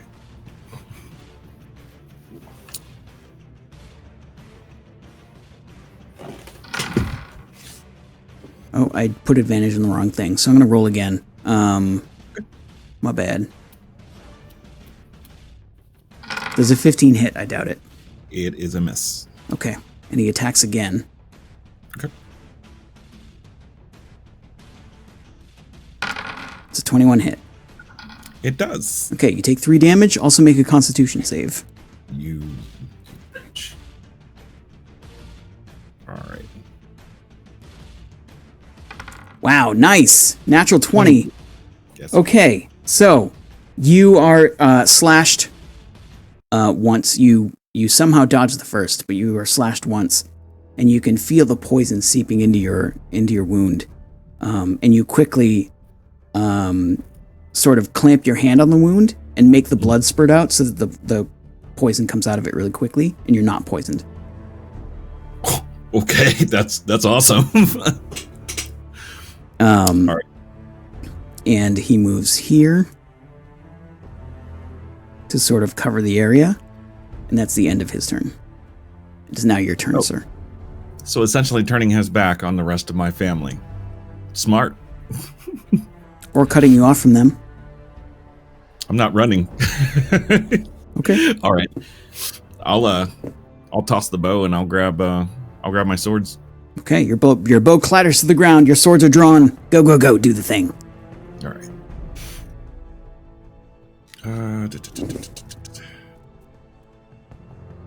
Where did it go? I'm sorry. Here it is. Okay, that's a 25. 25 hits.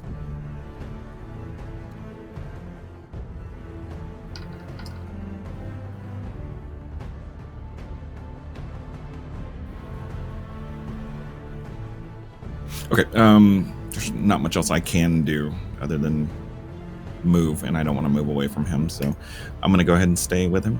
Okay. Marcus, your turn. You are very wounded. Very, very, very wounded. All right, Marcus is gonna go for broke and recklessly attack. Okay.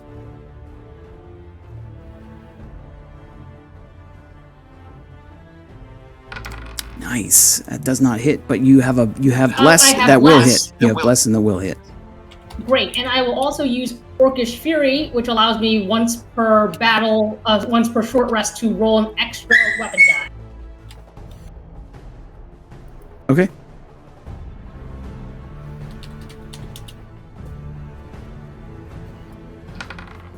So that is 21 points of slashing. Okay. And that is it for Marcus. You lodge your axe deep into its thigh. It's having trouble standing. And that's it for you. Beacon, your turn. All right, then what I am going to do, as ill-advised as it may seem, is I am going to move up to Marcus. And normally I would take the time to ask for consent, but I'm just gonna kind of assume it, given our familial relation, and I am going to cast Cure Wounds on Marcus. Okay. Big money, no whammies. And so that nets Marcus 10 points of healing. Awesome. As a bonus action, I am going to use Misty Step, and I am going to teleport myself 30 feet. I have a question. Well, let's see. Yes. Cure Wounds is not a cantrip for you, correct? Right. Nor is Misty Step? Not. No, I can only do this once. Yes. Right. So are you using spells or some kind of ability? The Mystic Step is an ability. The Cure Wounds is a spell. Okay. So that's one of my spell slots and one of my Fey Touch deals. Yep, then you're good. Let's see.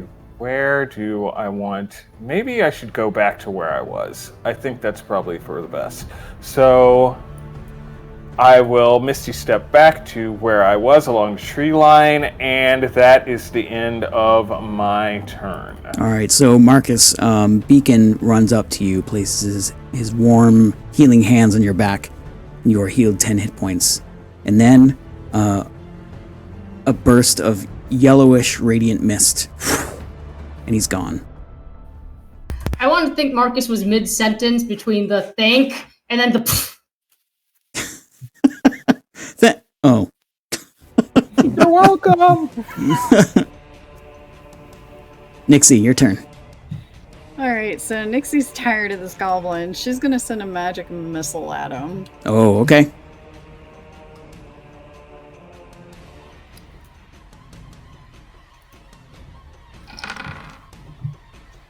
Okay. Oh boy.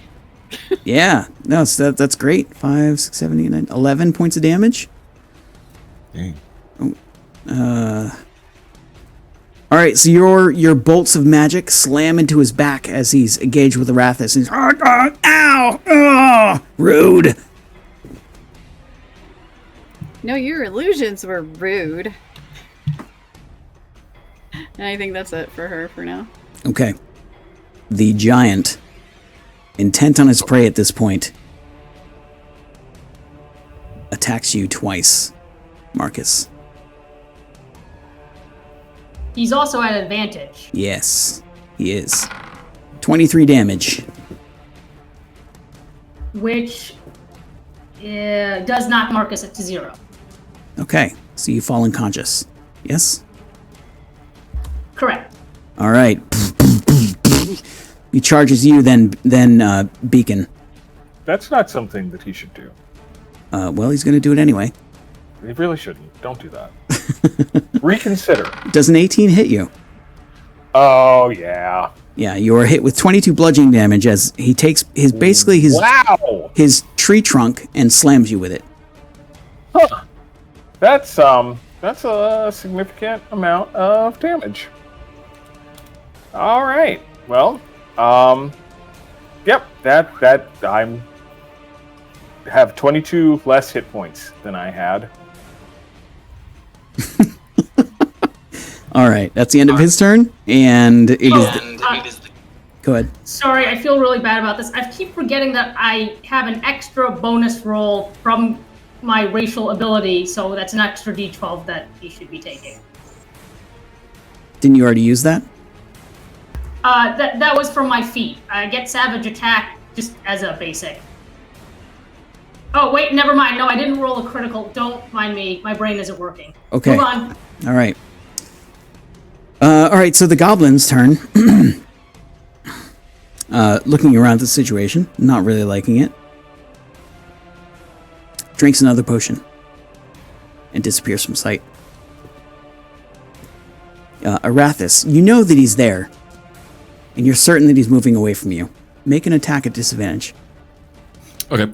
Could I cast a spell instead, or would I still need to roll? No, this is an attack of opportunity, so you can't cast a spell unless you have the Warcaster feat. Okay. And you said at advantage? At disadvantage. Disadvantage. I'm sorry. Nope. Yeah, that does not hit. Okay. He seems to have moved away. You don't know exactly where.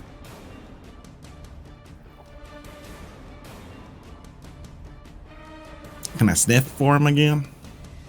It is your turn. You can take your action to do that. Let's do it.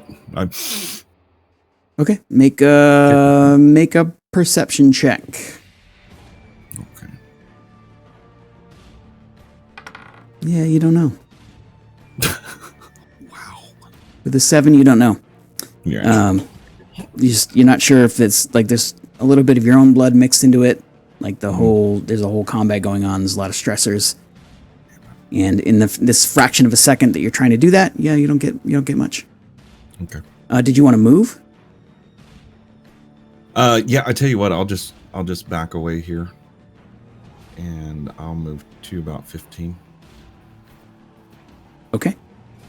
And I'll keep my back to the floors. Marcus, it's your turn. Roll a death save for me.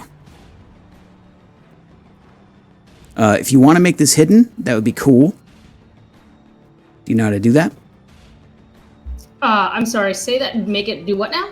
If you want to make it hidden, that would be cool. Do you know how to do that? I don't know how to do that. Okay, so basically with a death save, you're rolling a d20, right? Just straight up d20. So and I get I'm still blessed, so that is I think that counts as a saving throw. yes, that's technically true. But the point is, so when you bring up your roll dialogue, there is a hide option, a little eye with the slash through it. Click that. There you go. Perfect. Okay. All right. The results are the results. I'll roll the other. Beacon, your turn. Oh boy. Well, luck doesn't look to be doing too well. I could run, but I could also try and knock him over. You know what? I'm going to go for it. I'm going to give it a shot. And you know what? When people get too close to Beacon, there's just one thing that he reaches for, and that's the shocking grasp. Okay. It's part of that electric personality. I get it. Yes. So let me roll my d4. Oh man, please work. I mean, okay. Not enough. 12 is not enough. I probably should have run. That's not really going to be an option at this point. I mean, I could run, but then he just gets to clock me on the back of the head. But honestly, he's going to clock me either way, so I may as well try running. Well, if you want to do the math of that situation, he's probably going to clock you twice if you just run. You're going to clock you once running away and then run up to you and clock you.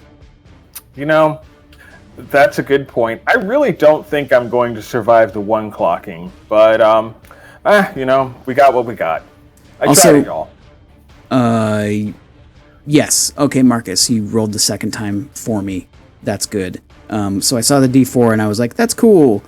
But you got the results, so you're good there. Cool. All right, Nixie, your turn.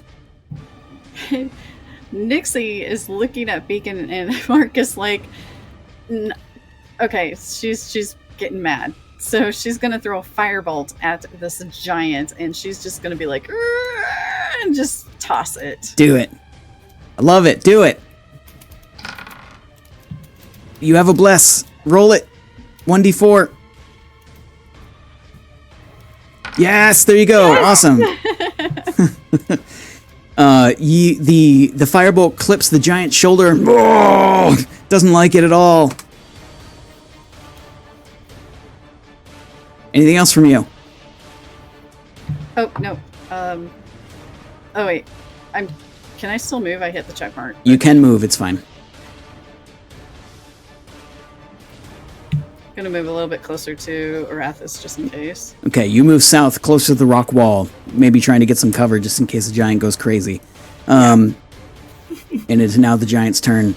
The giant, its eyes intent on you, Beacon.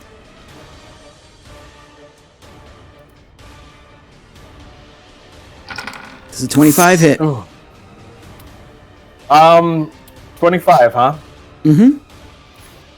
You're sure there's not like disadvantage or anything like that? It's just 25? Not that I can think of. It's just a straight 25. Oh, all right. And so that's then 23 points of damage that I'd be taking? Mm-hmm. Yep. Okay. All right. Let me just go ahead and mark that down. So, yeah, I am at far less than 0 hit points right now. Okay. So I imagine I'll just lie down here. Y'all got it. Go ahead and go on without me. So he's gonna finish taking his turn now. Oh, I see. Okay. and is like, Yeah, let's go. and moves on a little farther down, rounding the corner and catching eyes on you, Nixie. You don't hear Marcus, and you don't hear Beacon. You think things might have gone badly.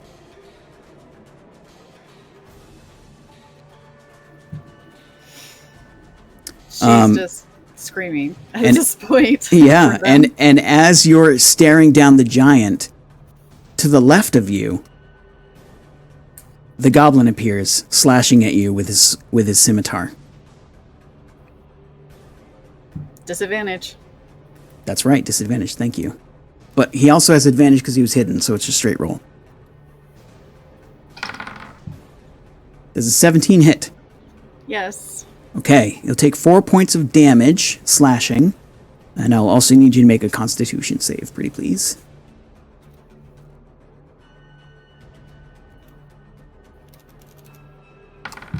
$11.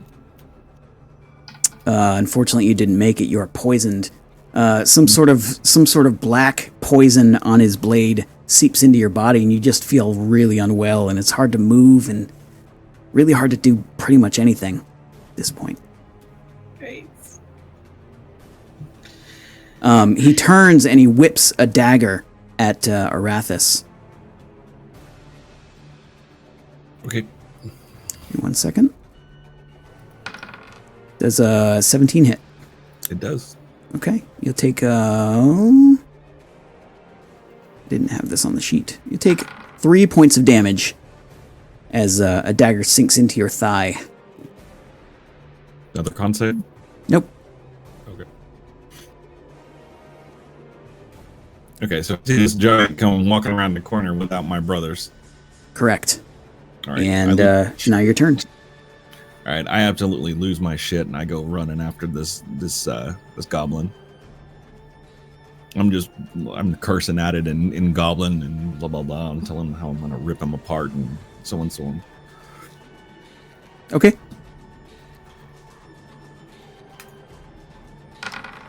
Oh, a 22. That definitely hits. Oh, he falls down dead. You slash into him. Goblin curse on his lips, unfinished. And he falls over dead. As he falls over dead, I point the blade at the hill giant. I'm like, "You're next." He doesn't even notice. He's just like,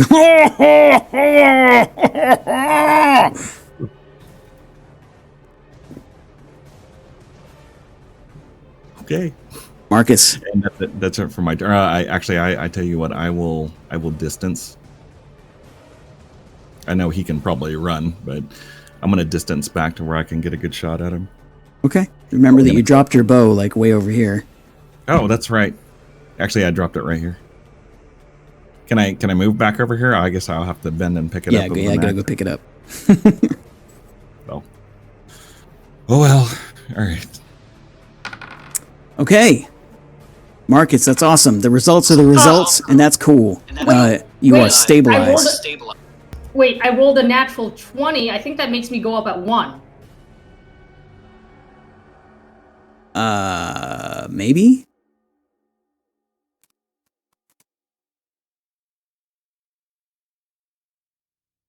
I think it counts as 2 saves, 2 successes, which leaves you at 0.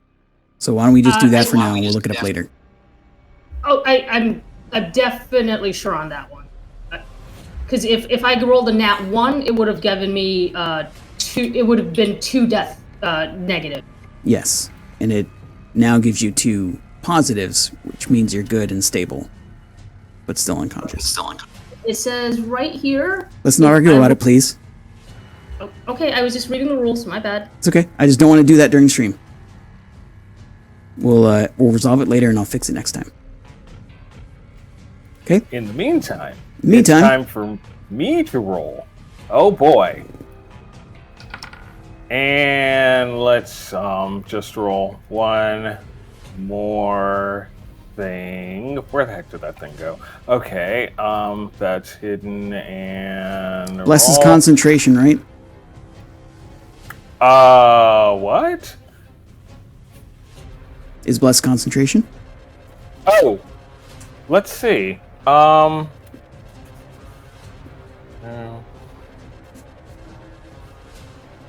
Levels. Let me just check and see. Oh yeah, it is. So I'm probably not concentrating on that anymore, seeing as I'm just about dead again. So yeah, never mind that last roll, just the first one. Okay, no worries. The results are the results. Nixie, your turn. Okay, I'm gonna move back a little bit. Okay, you do. You move away from the goblin that recently poisoned you. Make another sorry, at the end of this turn, you're going to make another save. Okay. Constitution save. But for now, you are poisoned. Okay, I was gonna move a little bit behind this boulder, but then I stopped. So. Okay. What do you do? I'm poisoned. Can I still throw a firebolt? Or no? Yeah, you can. Most of the things you do while poisoned means you're at disadvantage. Gotcha. You can actually see the effects of the poison on your character sheet underneath the poison status effect. Okay, So a poison creature has disadvantage on attack rolls and ability checks. So you can cast the firebolt, you'll be at disadvantage to hit.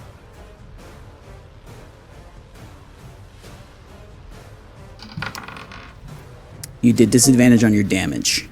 Oh. Damn it.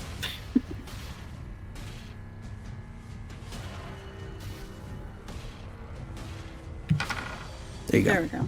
All right, so a 12 unfortunately does not miss. Does not hit. Your firebolt hits it, but it looks like it only slams into the furs of it and does no real damage. Okay. I am done. Okay, awesome. Arathis. The giant runs up to you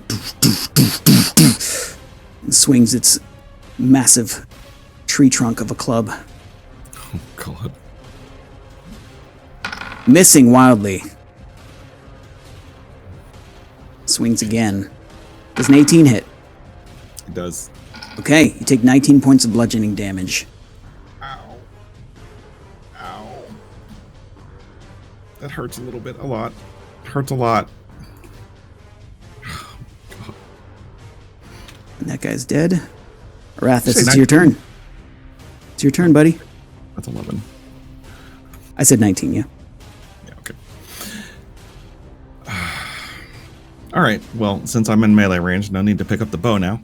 So I will go ahead and engage in melee. Get it. Do it. The 22 with 9. All right, he falls down dead.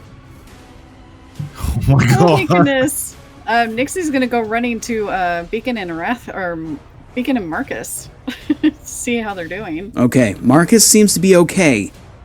Beacon, however, needs some medical attention really fast, so one of you needs to make a medicine check. I will go running to him as well.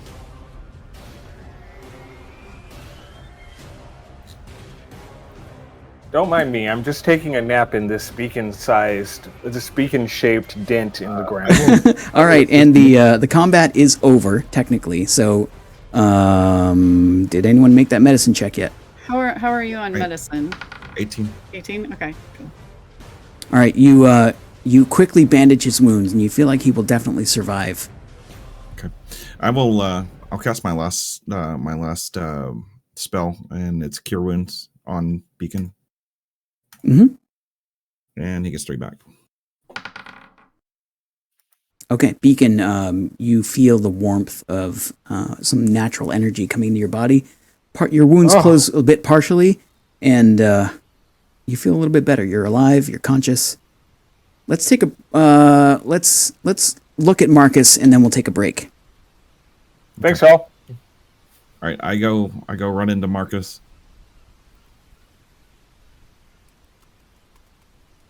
Is he gone or? No, he's alive. he's conscious, or not conscious, but stable. Like you don't. It looks like his wounds have closed, or at least partially in some way. You think he'll be okay, but would I be able to do anything with medicine at all? I mean, I don't have any more spells. I'm tapped. No, it'd just be time. Okay. Maybe Beacon could help. I can help. Let's see. How far is Marcus? Marcus is within range. So I will roll a d6 to send some healing light his way. And I got a 3. So I can contribute 3 points of healing to Marcus. Okay, Marcus, you are conscious and awake and alive. And let's take a quick break here. At least 5 minutes or so. All right, guys. I'll be back in a couple minutes. I would love it if you stayed tuned, but if you don't, that's okay. I understand. We'll be back in a few minutes, players. Let's make it. You know what? Let's make it 10 minutes. So 10:38 my time, probably 9:38 your time, Central people, and we'll see you soon. Sounds awesome. All right, folks. Thank you so much for being here. Thank you for chilling and hanging out and having a good time. I'm going to go ahead and take a quick break. I've had to go to the restroom for a while, so that's a thing that we have to do. Right. I'm going to throw on some music for you folks. Thank you so much. We'll talk to you in just a few. See ya.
All right, everybody. All right. So, I made a mistake, rules-wise. Marcus should have come up at 1 hit point. So that's my bad. That's a rules my bad. But we're gonna keep going. Yeah, I fucked up. I admit it. I apologize. To all the rules fans and all the people that were yelling at me inside their heads, and to Tucker, I apologize. All right, everybody. I may have just issued an apology to Tucker when I didn't realize she couldn't hear me. So, sorry about that.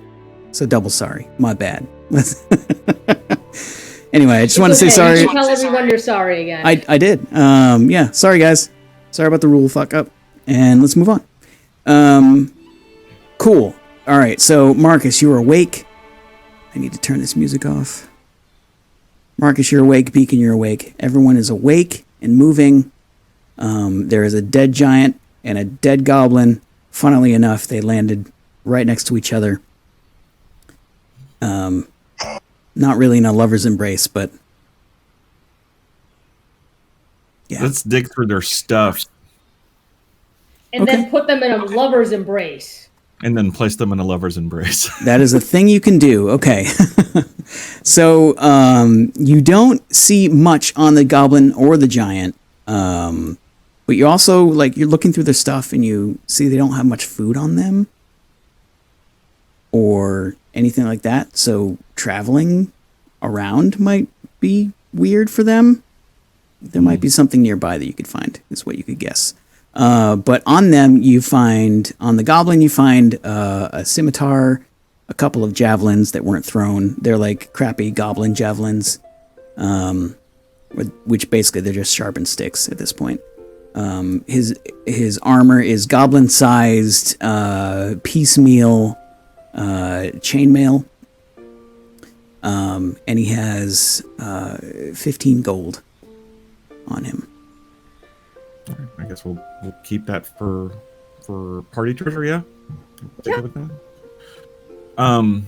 The giant has a satchel full of rocks, a tree trunk that's probably as tall as 2 Arathuses, and in a pouch that is probably about the size of Nixie, there is some dirt, a deer skull, a bit of fur,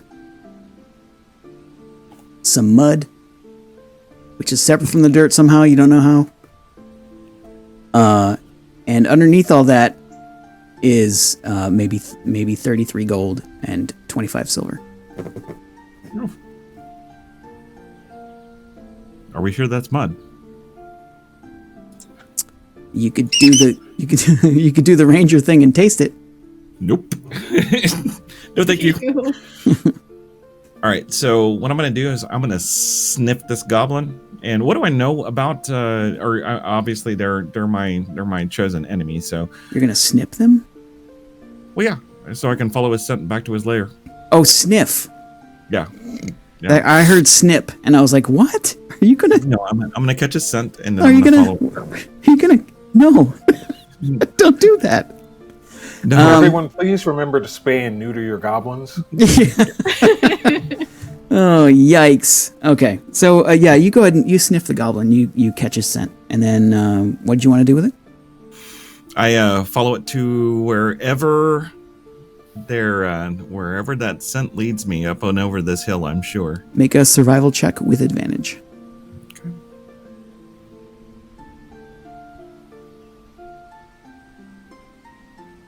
A 25.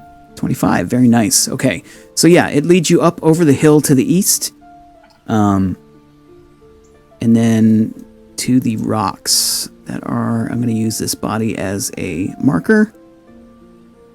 Follow it. It's slow. It'll get there. Follow it. Whoa! It's a zombie hill giant. They're over here. Wonderful. No. You followed over to those rocks, and it looks like stuffed behind the rocks, there is 2 gross bedrolls, one goblin-sized and one giant-sized, and a very large, quote-unquote, chest. And when I say chest, it's actually a cart with with skin over it. Oh.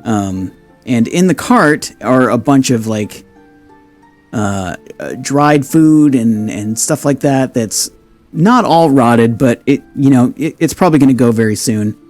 And you find a large gem, probably about the size of 2 fists put together. Dang. All right. I hand that over to Marcus. You want to hold on to this? Sure. When you're done searching, can I take a nap? Probably good idea. Well, I wonder how close we are to Baldur's. You're not even halfway. Okay. But you found this guy probably about midday on the, I think, 6th day of travel.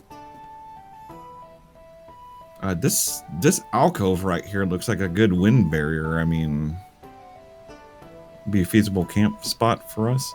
I mean, yeah, where they were sleeping is not a bad place, except that it's full of their stink. Oh, well. We could probably go up here on the rise and park it between these rocks. Make perception checks, Marcus. Or 1 perception check. Oh, I'm sorry. I actually rolled mine. I'm sorry, is your name Marcus? And that's a natural 22. Sorry, natural 22. Natural 22. Super special dice. Awesome. Yeah, so from where you're standing, actually, you looking down to the north over the bluff and through the tree cover, there's actually 2 bodies on the ground on the rocks there, between the rocks. Hey, Arathis, did you notice these dead bodies? I go over to where Marcus is at. Huh. No. All right, I go down there. Okay, you do. You sort of slide down the hill there and move around. Yep, looks like 2 of the Flaming Fist mercenary bodies there, both with all of their armor and like relatively intact, but they were killed. Looks like they were crushed by rocks. Okay, they're wearing like signet rings or anything like that, medallions. So their armor and clothing is emblazoned with the Flaming Fist. We should probably return those to HQ. To where? At Baldur's Gate. We should bring it back to them. You want me to bring these 2 dead bodies back to town? No, their stuff. The armor that says all the Flaming Fist stuff, the stuff that we shouldn't keep. I mean, I agree. And Beacon will want to set the bodies on fire, bury them or whatever, but he still didn't buy a shovel for himself, so it'll have to be on fire. Well, he's always told me that fire is cleansing. I don't know, Beacon says as he drags himself towards where his brothers are arguing. If we should necessarily dispose of the bodies, we are halfway to Baldur's Gate. We're not that close. I don't know if they would want to come back and recover them themselves. If the Flaming Fist would want to come back and recover their brethren rather than just receive a pile of their belongings. Yeah, by the time we get there and they get here, the bodies are going to be really fucking gross. Okay, why don't we just go back and report it to them, and they can send a patrol back here to recover their men. I think that. Well, I think what Marcus is saying is there won't be a proper corpse to lay to rest by the time they get back here. We should probably take their stuff to return and properly dispose of the bodies, or leave them here rotting. I honestly don't care anymore. Beacon, it's your call. Well, as Marcus rightly puts it, I haven't thought to purchase myself a shovel, which makes me a very poor grave digger. Is there an area around here that's rockier or, particularly less flammable than other parts? I'm sure I can build us a fire that would be safe to burn. You could also build a cairn. There are plenty of rocks in the area. Okay. Can Nixie do like a religion check to see if she knows how they like their dead to be buried? Yeah, go for it.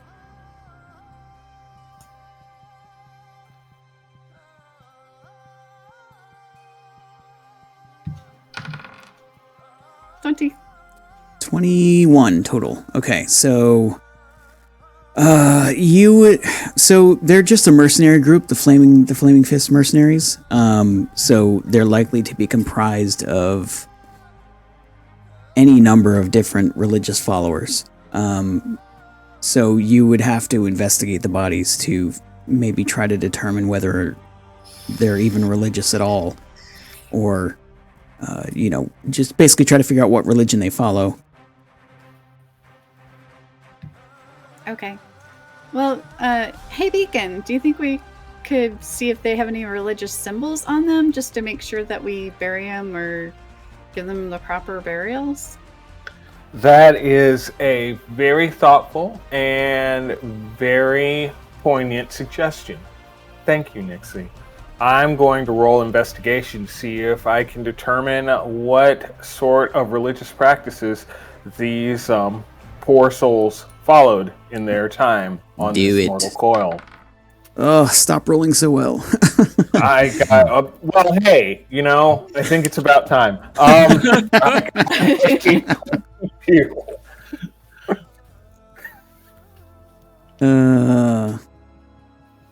So I can't think of what they would be for these particular people. So there's one follower of Torm and one follower of Lathander here. I'm going to hand wave it and say that you can determine some kind of cool religious practice that suits both of those things, and we'll call it done. Because I don't know enough about those particular religions to say, yes, this is definitely a thing. Well, seeing as I don't really have the strength or the tools to bury these poor souls, as long as they're cool with, immolation, then I think we ought to be all right. Immolation. I mean, most religions are just fine with the purification of fire, most of them. Okay, I have a quick question. Are they carrying, are they wearing, like, any kind of same symbols like badges or, like, rings or medallions that actually would signify them as part of this company other than... So their symbolism is, their symbols are painted right on their armor and shield and weapons. Okay, so they're not wearing any kind of jewelry that signifies some kind of brotherhood or anything like that. Correct. Are their weapons distinct? Really wants to rob them of their stuff. No, I'm not talking about robbing them. I'm talking about returning their signets back to their brothers. So, are there distinct weapons or? There's a sword and I forget what's the other thing I said. A mace. Okay, are they like? The mace's head is actually like modeled to look like flames. And the sword itself has like a stamp of a flaming fist on its hilt. Okay. I'd say we probably take these weapons back to their order. That should. You mean with the pile of armor and stuff that we put together in the sack for them? I mean, you can carry that if you'd like. It would slow me down. You mean like how I have to carry the main tent this entire time? Sure. The one that I don't sleep in? Absolutely. Would you mind carrying the other tent too? I'm really feeling down. I thought that giant had a great big sack we could dump out and put the armor in. Oh, the sack as big as you. Yeah. Well, I don't want to go in it. I wouldn't either. That's good. This way I don't have to use this brand new sack that I... But you know what? I'm taking a nap, and then I guess I'm going to carry all the things. Sure. Good night. I We mean, appreciate your Really service. rest. I believe I too will take a nap. I said we just bury them in their armor. And we'll take their weapons back to their order, and that should be it. There's no need to carry all this junk back with them. It's really good armor, and I'm strong enough to carry it. Okay, all right. That's your call. You are very strong. I've always admired that about you. It's among the many qualities So you have that two. you have that I admire. You have 2 suits of scale mail. Didn't the three of you get stronger all of a sudden? I did. never repeated that. Then No, I yeah. got knocked nearly through the ground like a tent spike by a very large gentleman that I believe is lying over there. Okay, nobody is that strong of us. Yeah, I never pretty alluded strong. that I got stronger or anything like that. Oh, I'm And a all of a little sudden bit somebody's- merciful. See, here, I'll tell you you went what, first Marcus. this time. I'll tell you what, Marcus. Perhaps after I've had a nap, I will feel better and I can help you carry things.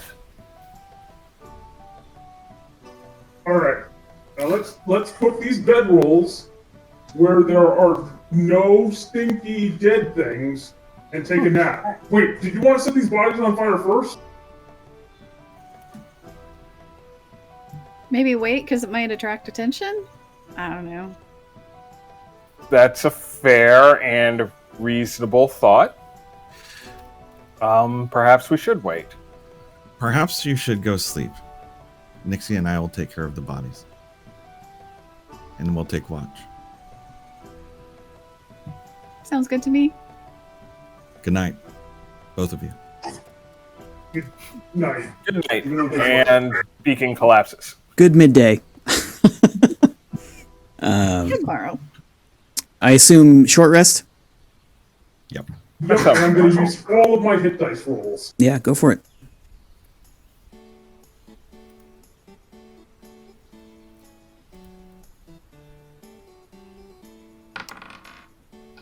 Oh, I'm sorry. What are we rolling? So you're taking a short rest. So if you want to heal up, you can use hit dice to do that. You know what that means? No. Okay, so you are what, 4th level? Yes. Okay, so as a 4th level ranger, you have 4 d10 hit dice you can spend during rests to heal up Okay, if so you I need just to. roll 4 d10s. No, if you want to use all 4, then yes. You don't have to use all 4. You can spread them out to various rests. Oh. Okay. Okay, so you have healed 11 points, and you no longer have any hit die left to spend for the day. That was me. Or whoever did it. I yeah. healed 11. Yes. Okay. I'm just gonna use 2. Beacon, your hit die should be D8, I believe. They are. Wait a minute. Oh, I rolled d10s. Curses. Let me see. Yep, you're right. I apologize. I have misrolled. I will roll differently this time. Can I roll one more? Yep. Oh, okay. You can use as many as you want. Just you use them up for the day until you long rest. Wow, a 23? Are you kidding me? I rolled differently. Yep, you add your Constitution bonus as well for each die. So Oh, I didn't. Oh, Okay, I'm Wait, gonna for roll my each die? d6. Okay, so for each day would be 2, 4, 6 plus 2. and put me on. oh. Well, I don't have. Okay, cool.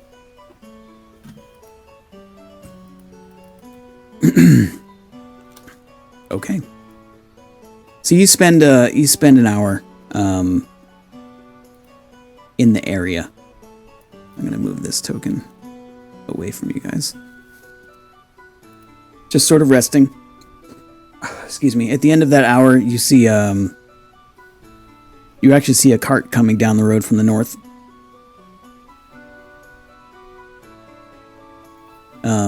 Looks like it's flanked by 2 or 3 guards of some kind.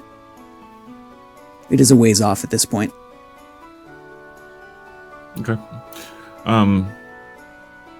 I go help pull these bodies into a pile, I guess, and then we'll just do whatever we need to do. Where do you want us to take them, Beacon?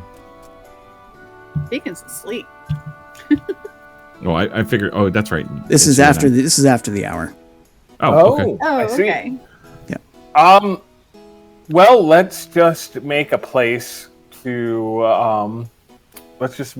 cremate them where we won't then set fire to the entirety of the woods here. Also, if we can contain the smoke and like make as low profile of a fire as we possibly we don't can, have to then burn that would them. also be good. We can just bury them under rocks. We can just put cairns up and go. It's faster. Well, all right.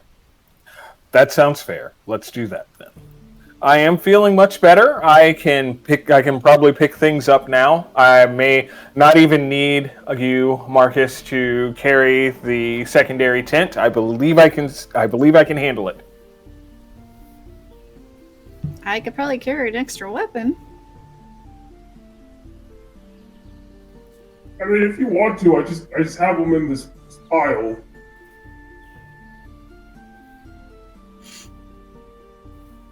Okay. So as you're moving things around and building cairns,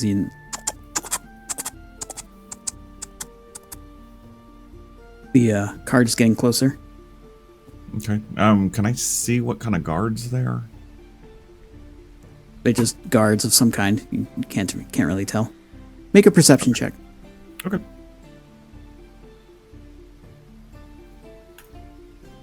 $18. Yeah, looks like some kind of merchant caravan. You're not sure. Okay. There's no. I mean, they're still pretty far off. You can't make out any symbols or anything. Did they clearly see us though on the road? Yeah. Okay. I just wave. Wave friendly. The driver of the cart waves. And we continue doing what we're doing. Yep. You do, and as they get closer, you see the merchant guards are clothed in purple and gold, with armor underneath. They're all carrying sword, shield, crossbow. The merchant on the cart, as well as the driver, are clothed in purple and gold as well. Kingsguard? What does that mean? I mean, are they like purple dragons or something? Like Ozim's guard? Purple dragons are out of Cormyr. Oh, that's right. Yeah. Any specific symbols or anything? Yeah, nope. Just looks like a merchant caravan. Okay. Did they stop? They're still maybe 50 feet away from you and just traveling down the road. Okay. Oh, Beacon, do you want to talk to these people? I guess if they stop to talk to us, sure. But otherwise, I don't see any reason not to let them just go on their way. Okay. All right, so we bury those Flaming Fist guys. And I guess take their gear so we can take it back to their outpost or whatever in Boulders. Okay, silly question, but what happened to our horses? I don't remember. We had horses We've this had our entire horses. time and forgot. No, they're here. They're here. You have them. They're in the area. Okay. I just didn't put them on the map because I didn't want to mess around with that stuff. I forgot about the horses. Wait, does that mean our travel time is faster, or was that including the horses? That was including the horses. Oh wow, walking on foot's even worse. That video game super lied to me. Yeah. I don't know what you want to do with this hill giant and this goblin. I said we just burn them. Well, the hill giant is dead in the middle of the road. It's fucking heavy. Like you don't know if you can even move it. I'm sure the four of us could. You could try. I mean, did the merchant caravan already move past us? Not yet. They're about to. I wonder if they would help us tow it off the road. You could do it with your horses for sure. If you tied rope to the horses in the hill giant and just dragged it off the road. All right. Oh, we'll do right, that. we have horses. Yeah. We just talked about that. Yeah. All right, let's get the stupid thing on. I do tell them if you'll give us a few minutes, we're moving this carcass off the road. One of the guards sort of assesses the situation from the north, like right here, which is where he is, or where they are. I'm not going to put them on the map because it's a pain in the ass to do. Are you bandits then? No, they were. We're going to Baldur's Gate. Why would we try to mug a hill giant? So, they haven't seen the hill giant. The hill giant is far to the south. You guys are up at the north part, and you're standing next to two corpses that you've just buried. I assume you've put the Flaming Fist armor in sacks already, and that's tucked away. These are the two victims of the two bandits that we just fought. Their corpses are down the road. We need to move one of them off. Because it's a giant. We could use some help, if you're inclined.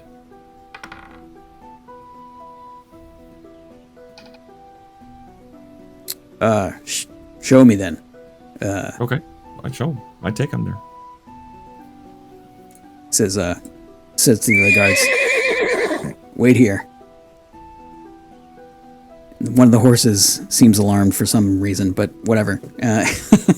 And the guard moves to the south of you. Oh. Yep. That is I've never seen one. It's a giant. Right. Actually, it's a dead giant. Thank you for the clarification. You're had wise. Wise beyond your years, young elf. We tell him that all the time. Does he take his medicine too? Anyway, yeah, if you need help, In your throat. No. we'd have to unhitch our horses to help you. You have four horses? Yeah, Yes. we can move it. We'll wait. Okay, it's fine. That sounds fair. All right. We apologize for the inconvenience. Wow, we didn't do anything wrong. No apology needed. But thank you for clearing the road. Polite Arathis. What are we apologizing for? We killed the thing. They attacked us. They killed you. Rouse. Jeez. Arathis. Stop it. Apologize for my brother dying in the middle of the road. I'm so sorry. Let's move this car. Please don't mind us, sir. We'll be just a few moments moving this course. They're all just sort of looking at each other like, what the fuck? I mean, Beacon, if we didn't do this, they would have been attacked by this hill giant. It's true. I do know. And I am simply being polite and trying to assuage any discomfort they may have with the fact that they've just happened upon us with 4 corpses here. Well, I mean, Yeah, I think that's over with now. They've seen this giant hill giant here, and they're pretty sure we're not the bad guys. I talking- tell you talking how the much the I horses. treasure and value all of your feedback, your honest criticism, but at the moment I would very much like to use the horses to remove the corpses from the road. I'm already tying the horses to the corpse, and I'm starting to move the corpse off the road while they're arguing. One of the guards. Over. Sorry, go ahead. I was gonna say, Nixie looks over and she's like, "They're brothers." One of the guards in the back is like, perspective is important.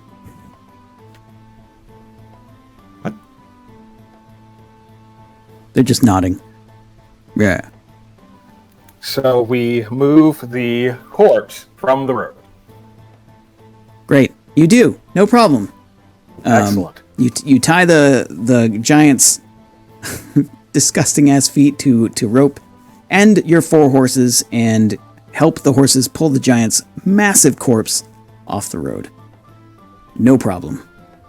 All right. Thanks for your help. Appreciate it. Good day. Safe travels. Good luck on the road. You headed to And Baldur's you Gate? as well.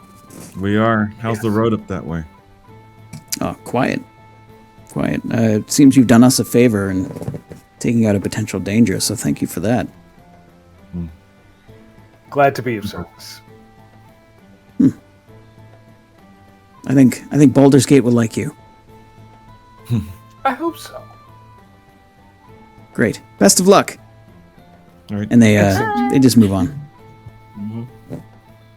Okay. So we move? And so you move. Boop, boop, boop. Boop, doop.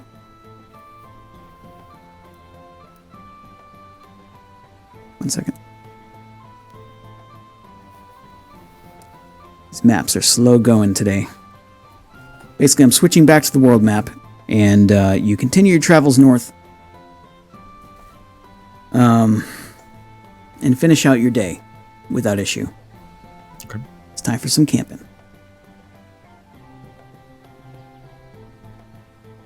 Okay, I will take first and second watch and give Marcus and Beacon some more rest time. Because I didn't can take really second because Nixie can take a watch. Okay. So we can just split the watches between us. If you want to do that. Okay. So we'll let Marcus and Beacon rest. So because Nixie and I weren't really all that hurt. So All right. Sounds good. I'll take first watch and then I'll wake her up. All right. You bed down for the evening. It is a cool, beautiful night. There are clouds in the sky from the recent rainfall, but you can still see the stars, and it's very nice. Go ahead and make a perception check. Unless there's anything you want to do or talk about during your watch. Nah. A 5. You fell asleep. The combat took a lot out of you. You're tired from all the travel. You've been on the road for a long time. Wow. You just fell asleep. Great. Make a roll here. Yeah, fortunately nothing happens, and you wake up in the middle of the night. Shit. Boy, I'm tired now. All right. Wow. All right, I'll watch a little longer, probably about 2 more hours, and then I'll go wake up Nixie. Okay, sounds good. In a bit, Nixie, you are awoken by Arathis. Okay. And then Nixie looks over at Rhoda, who has a pine cone in his hand, and he throws it and knocks her in the head. And she's just like, "I'm awake. Where are the nuts? That hurt." Roto gotcha. Squeaking all. Am I assuming that we have a campfire right now? Yeah, there's a small one. Arathis built one with a sort of an awning, so that people from the road can't see it. Okay, so she will position herself and bring out her journal and start writing, because I'm assuming she's been writing since we first started our journey. Yeah, so sure. She's still writing about their adventures in Snakewood. But that works. then she's she's thinking about how she's glad her brothers, she still feels bad about the whole Zane situation, but feels better that she got it all out, and is thinking that they need to get to Baldur's Gate quickly because everyone's getting grouchy. Fair enough. All right, you take a lot of time and start putting some real good effort into your journal. make a perception check as well, please.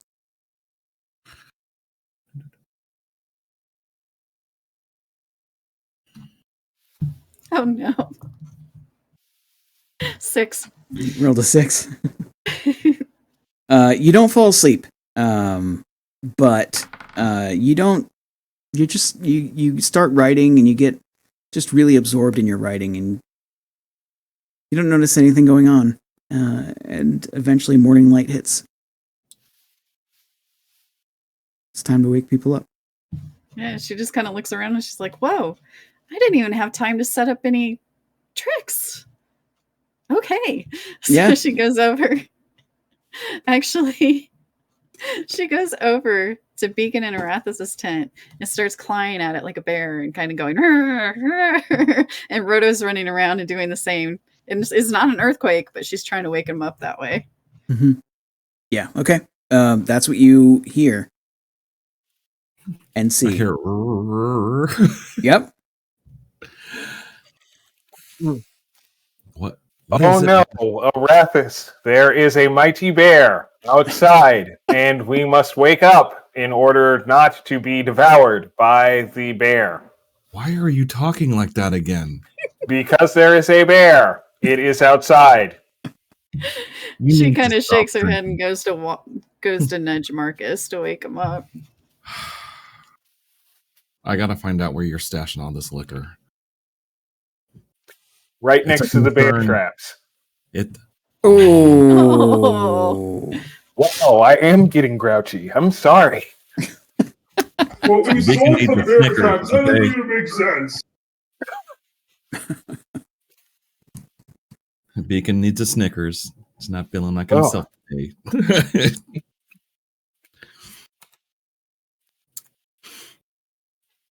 All right. So I'm sorry, that was funny. Okay. All right. So you're all awake and ready to go, and you travel onward. Unless you have something special that you want to do. Nope. Okay. Give me another survival roll, please. Survival. That's very good. All right. You actually make some extra time.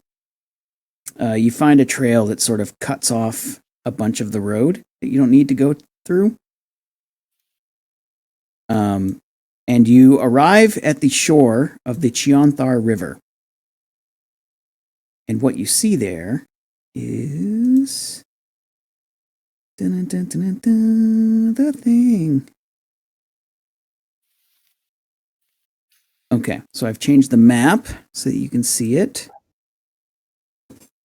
You might want to zoom out for this one. So this is Baldur's Gate. Wow. It's huge. You're at the right side in the bottom right corner. And you're just now coming up to the settlement that is sort of spilling out of what is called the Worms Crossing.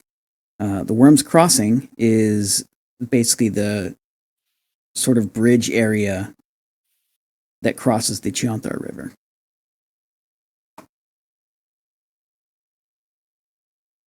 My music is not working. What the fuck? I can actually hear it now. I can too. Me too.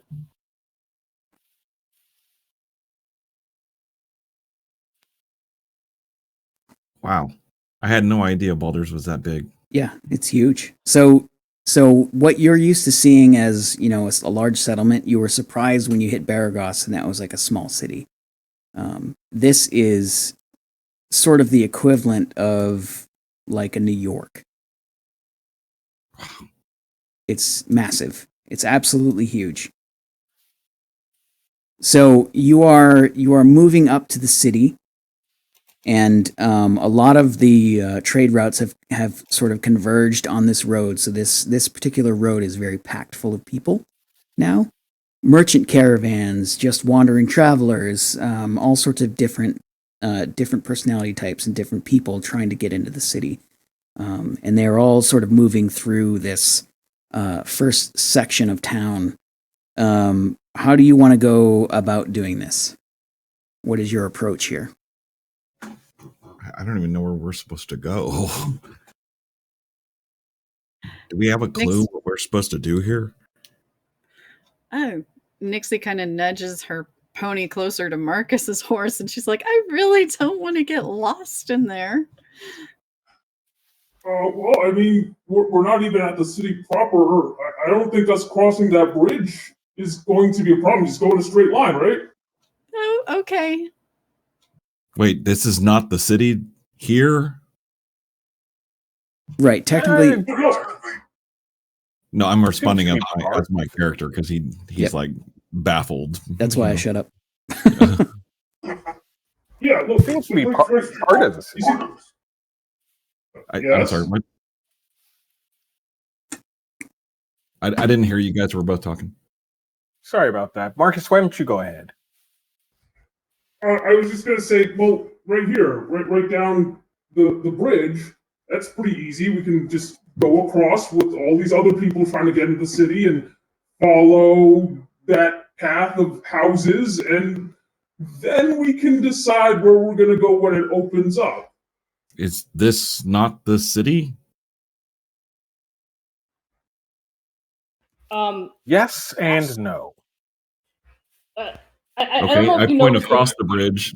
Is that the city? Part of it. That's the beginning of the city, sort of. Okay, so I point across the bay. Is that the city? All the way on the left, yes. Yeah. That is... I don't even have words. Her eyes keep getting bigger and bigger. It goes on for an eternity. I know, isn't it great? I'm so excited. I've wanted to go there forever. There certainly is a lot of it. Okay, let's do this. I'm kind of like entranced because it's so massive, and I'm just like. Roto comes out, following them. You know? Okay, so you all move forward into this sort of, I don't even know what to call it, just series of large section of buildings that spill out from the mouth of the bridge. The conditions here are not good. Everything is dirty. Everything smells. This is not very well maintained. There is a crush of people here, and judging by the status of them, or I guess status is probably state is what I was looking for. Judging by their state, you would guess that these are people that just can't afford to live in the city proper, but they really don't know where else to go. They have no other home, so they just live out here. You go ahead and roll a d20 for me, one person. Okay. 2. Okay. You actually encounter many crowds of beggars here that are just trying to, get up close to you and begging you for coin. They want alms. They want you to help make their lives better. How do you respond to all that? They're very, very dirty. A lot of them are very malnourished. I'm just kind of entranced by the mastery size of the city. So, Tucker, is there any way that Marcus can give he wants to be able to give them money, but he doesn't want to get people punching each other over it, so he's not sure how to go about it. That's up to you.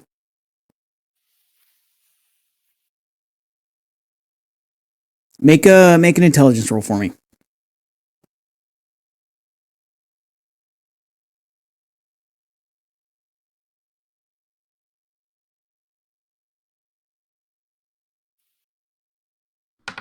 Okay, that's a good roll. 14. Okay, so you think about it, and you're right. One of the things you're concerned about is because there are so many of them, if you give something to someone, other people will get jealous, and they'll either like maybe they'll rush you for it, or maybe they'll beat that guy up for it, or maybe it'll just cause violence. You don't know what to do. So you really need to weigh whether you giving them money will help or harm the situation.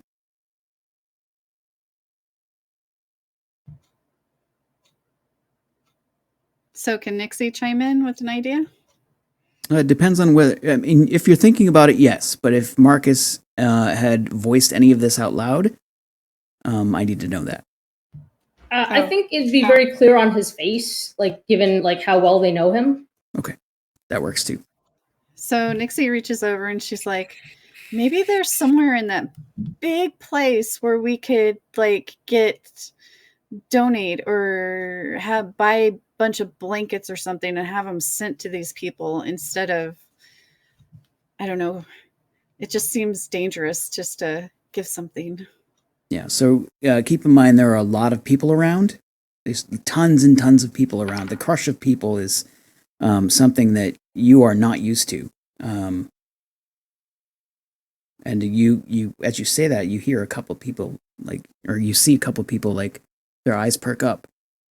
And they're sort of looking at you almost hungrily. Maybe we should hurry. And she kind of puts her pack a little bit closer, and Roto kind of goes around her shoulders and looks around. How like roughly in the area, like how many beggars it looks like coming up to us? So immediately to your left on the road, there's probably 4 or 5, and then up ahead there's 6 to 12, and then behind you, you just passed a group of maybe 8 of them. There's just a lot of beggars. There's also just people like trying to go about their lives and ignore the beggar mobs. There's just tons of people, and not on top of all those people that you see just in the immediate vicinity, you're actually in a long line of people trying to get into the city, merchants and things like that. So they're bothering them too.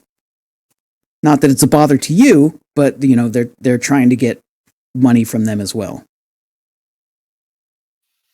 Yeah, I mean, I have enough for all of them. Because we said we were going to use that original money to help people. I just don't know how to do it without it being an actual problem. Perhaps it's best to regroup on that and not act rashly at this particular junction. I feel like it would place us in danger. I'm sorry, what did you say? I feel like it would place us in danger.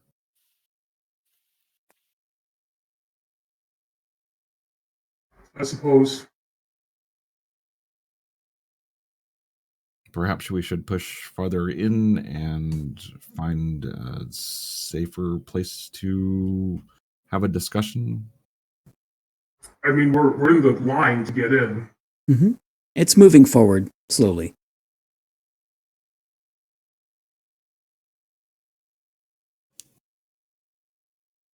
I'm just suggesting that we get to a safer area before we have any discussions about helping anyone.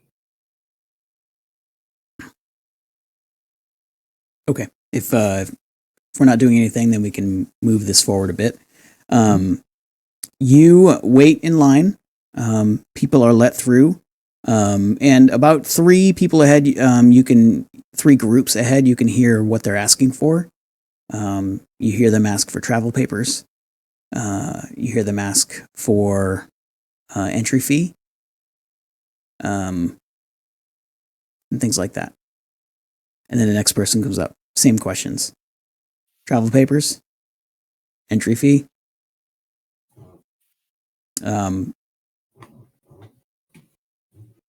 Looks like the fee was provided, but not papers this time. And then it's your turn. But those people got through, right? Yes. The Yep. ones who, okay. All right. And you go up to the guard here. And the guard here are Flaming Fist mercenaries. You see two of them at the base of the archway, and this is what looks like a guardhouse going over the bridge. So you can actually see like a bunch of different arrow slits and windows and a crenellated top. And the guards, this one's a woman. She asks,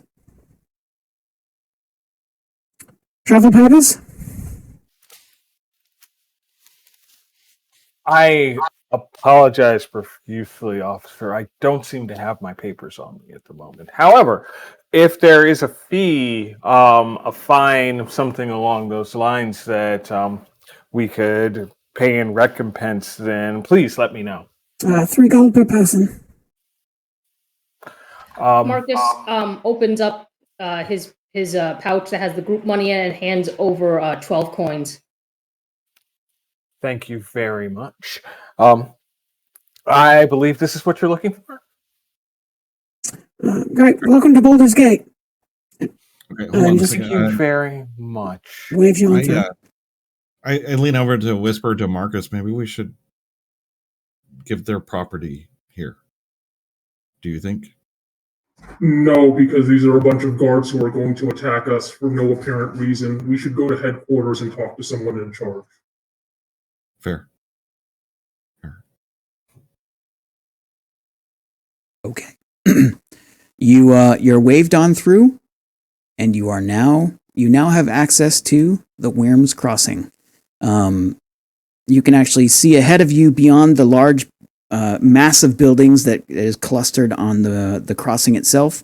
You can see what is called Wyrm's Rock, which is what looks like the primary sort of defensible point on this bridge.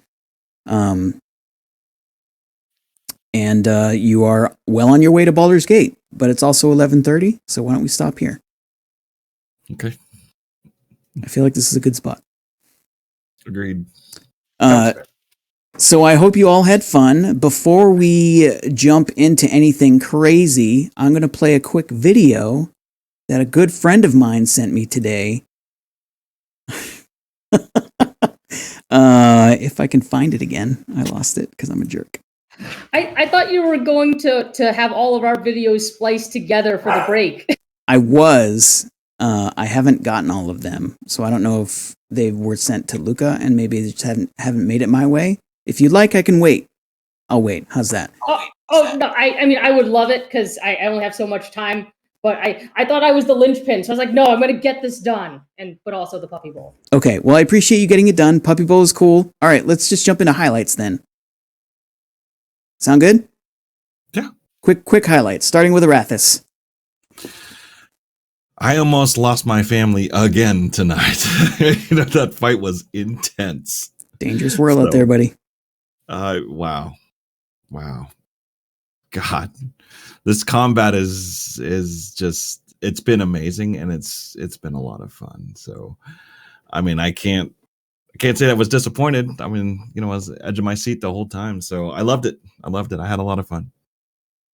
Awesome. Great. Do you want to talk about what you do on Twitch and who you are and why you're cool? Oh, well, yeah, sure. I don't know why I'm cool, but I am Big Kahuna 0275. I do stream every Friday, Saturday, and Sunday. I do play a lot of looter, shooter, and RPGs. Primarily, I'm a Division 2 guy, so I do get to play with Rage quite a bit, and I do have a regular fire team that we usually roll with, but we have a lot of fun. We like to cut up and laugh together. So, I mean, you guys can find me at on twitch.tv at BIG_KAHUNA 0275.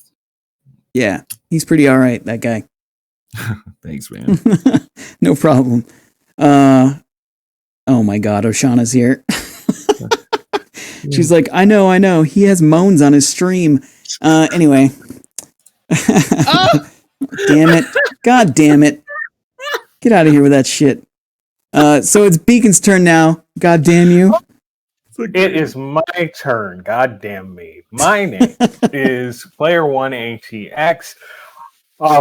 educator by day, DJ by night, and you'll never guess what, I've actually managed to get a test stream out over the past week, so I think I'm pretty close to ready to actually starting my own streams. What? I know. My plan is to do like a happy hour every other Thursday. So like the Thursdays that we're not doing this, I'll be on like 5 to 7 Central Time. So hopefully I should be doing that next Thursday. Hold me to that. But I also, I work in the theater department at a very large local college university here in Austin, Texas. So I get tied up with that sometimes too. But my highlight for the night, it's always going to be the teamwork, it makes the dream work. And we did kind of split off during the fight, which maybe that was how I ended up a beacon-sized crater in the side of the hill. But, it's okay. I'll just add hill giants to the list right next to the banshees and the creepy crawly critters, dungeon carrying things. Beacon does not like them, and that's just how it is. Does the list ever get shorter? We'll see. I think that Beacon would have to do something very egregious to one of the people on the list in order for him to feel bad enough to take them off of it. But I don't really see that happening. Okay. Fair enough. Mm-hmm. All right, we're going to go with Nixie next. Okay, well, gosh. Highlights. I'm really sad. I guess this would be a low light. That I rolled a 3 and we didn't get to speak to Vigo again. So, really sad. But yeah, I really like the battle. Was very cool and hard and difficult and stressful, but it was good.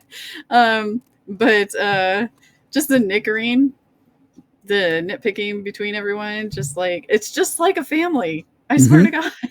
It's so good. But anyway, I'm Misbehave 8. I stream on the weekends every other Thursday, and once a month I don't stream during the weekend. Yeah. So you have to check my schedule just to see when it is. But nice. Yeah, next weekend is a chemo weekend, so nope, no stream that weekend. But this weekend, yes. And I guess that's it for me. Okay, awesome. Thank you very much. The person who plays Marcus, Tucker Kratt, you're next. Hi there. Let's see, highlight. I really loved the fact that you put up the actual map for Baldur's Gate so we could really absorb exactly how huge this place is supposed to be, as opposed to a very liar video game. Yeah. I thought that was pretty important I thought it was pretty important to impress upon you the size of the place, just because it's fucking massive. It is a huge ass city. Yeah, and I love the visuals you put in. This is an amazing amount of legwork you do.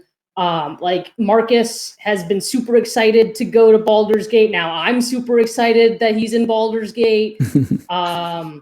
About me, I will be streaming the Puppy Bowl February 13th, Sunday, 1:30 is when we start our watch party. And every Wednesday night, 7 p.m. Eastern Standard Time, we'll have a hype party with Jackbox games as we talk about dogs and stuff and make our own Puppy Bowl trading cards, non-NFTs, because I don't know how they work.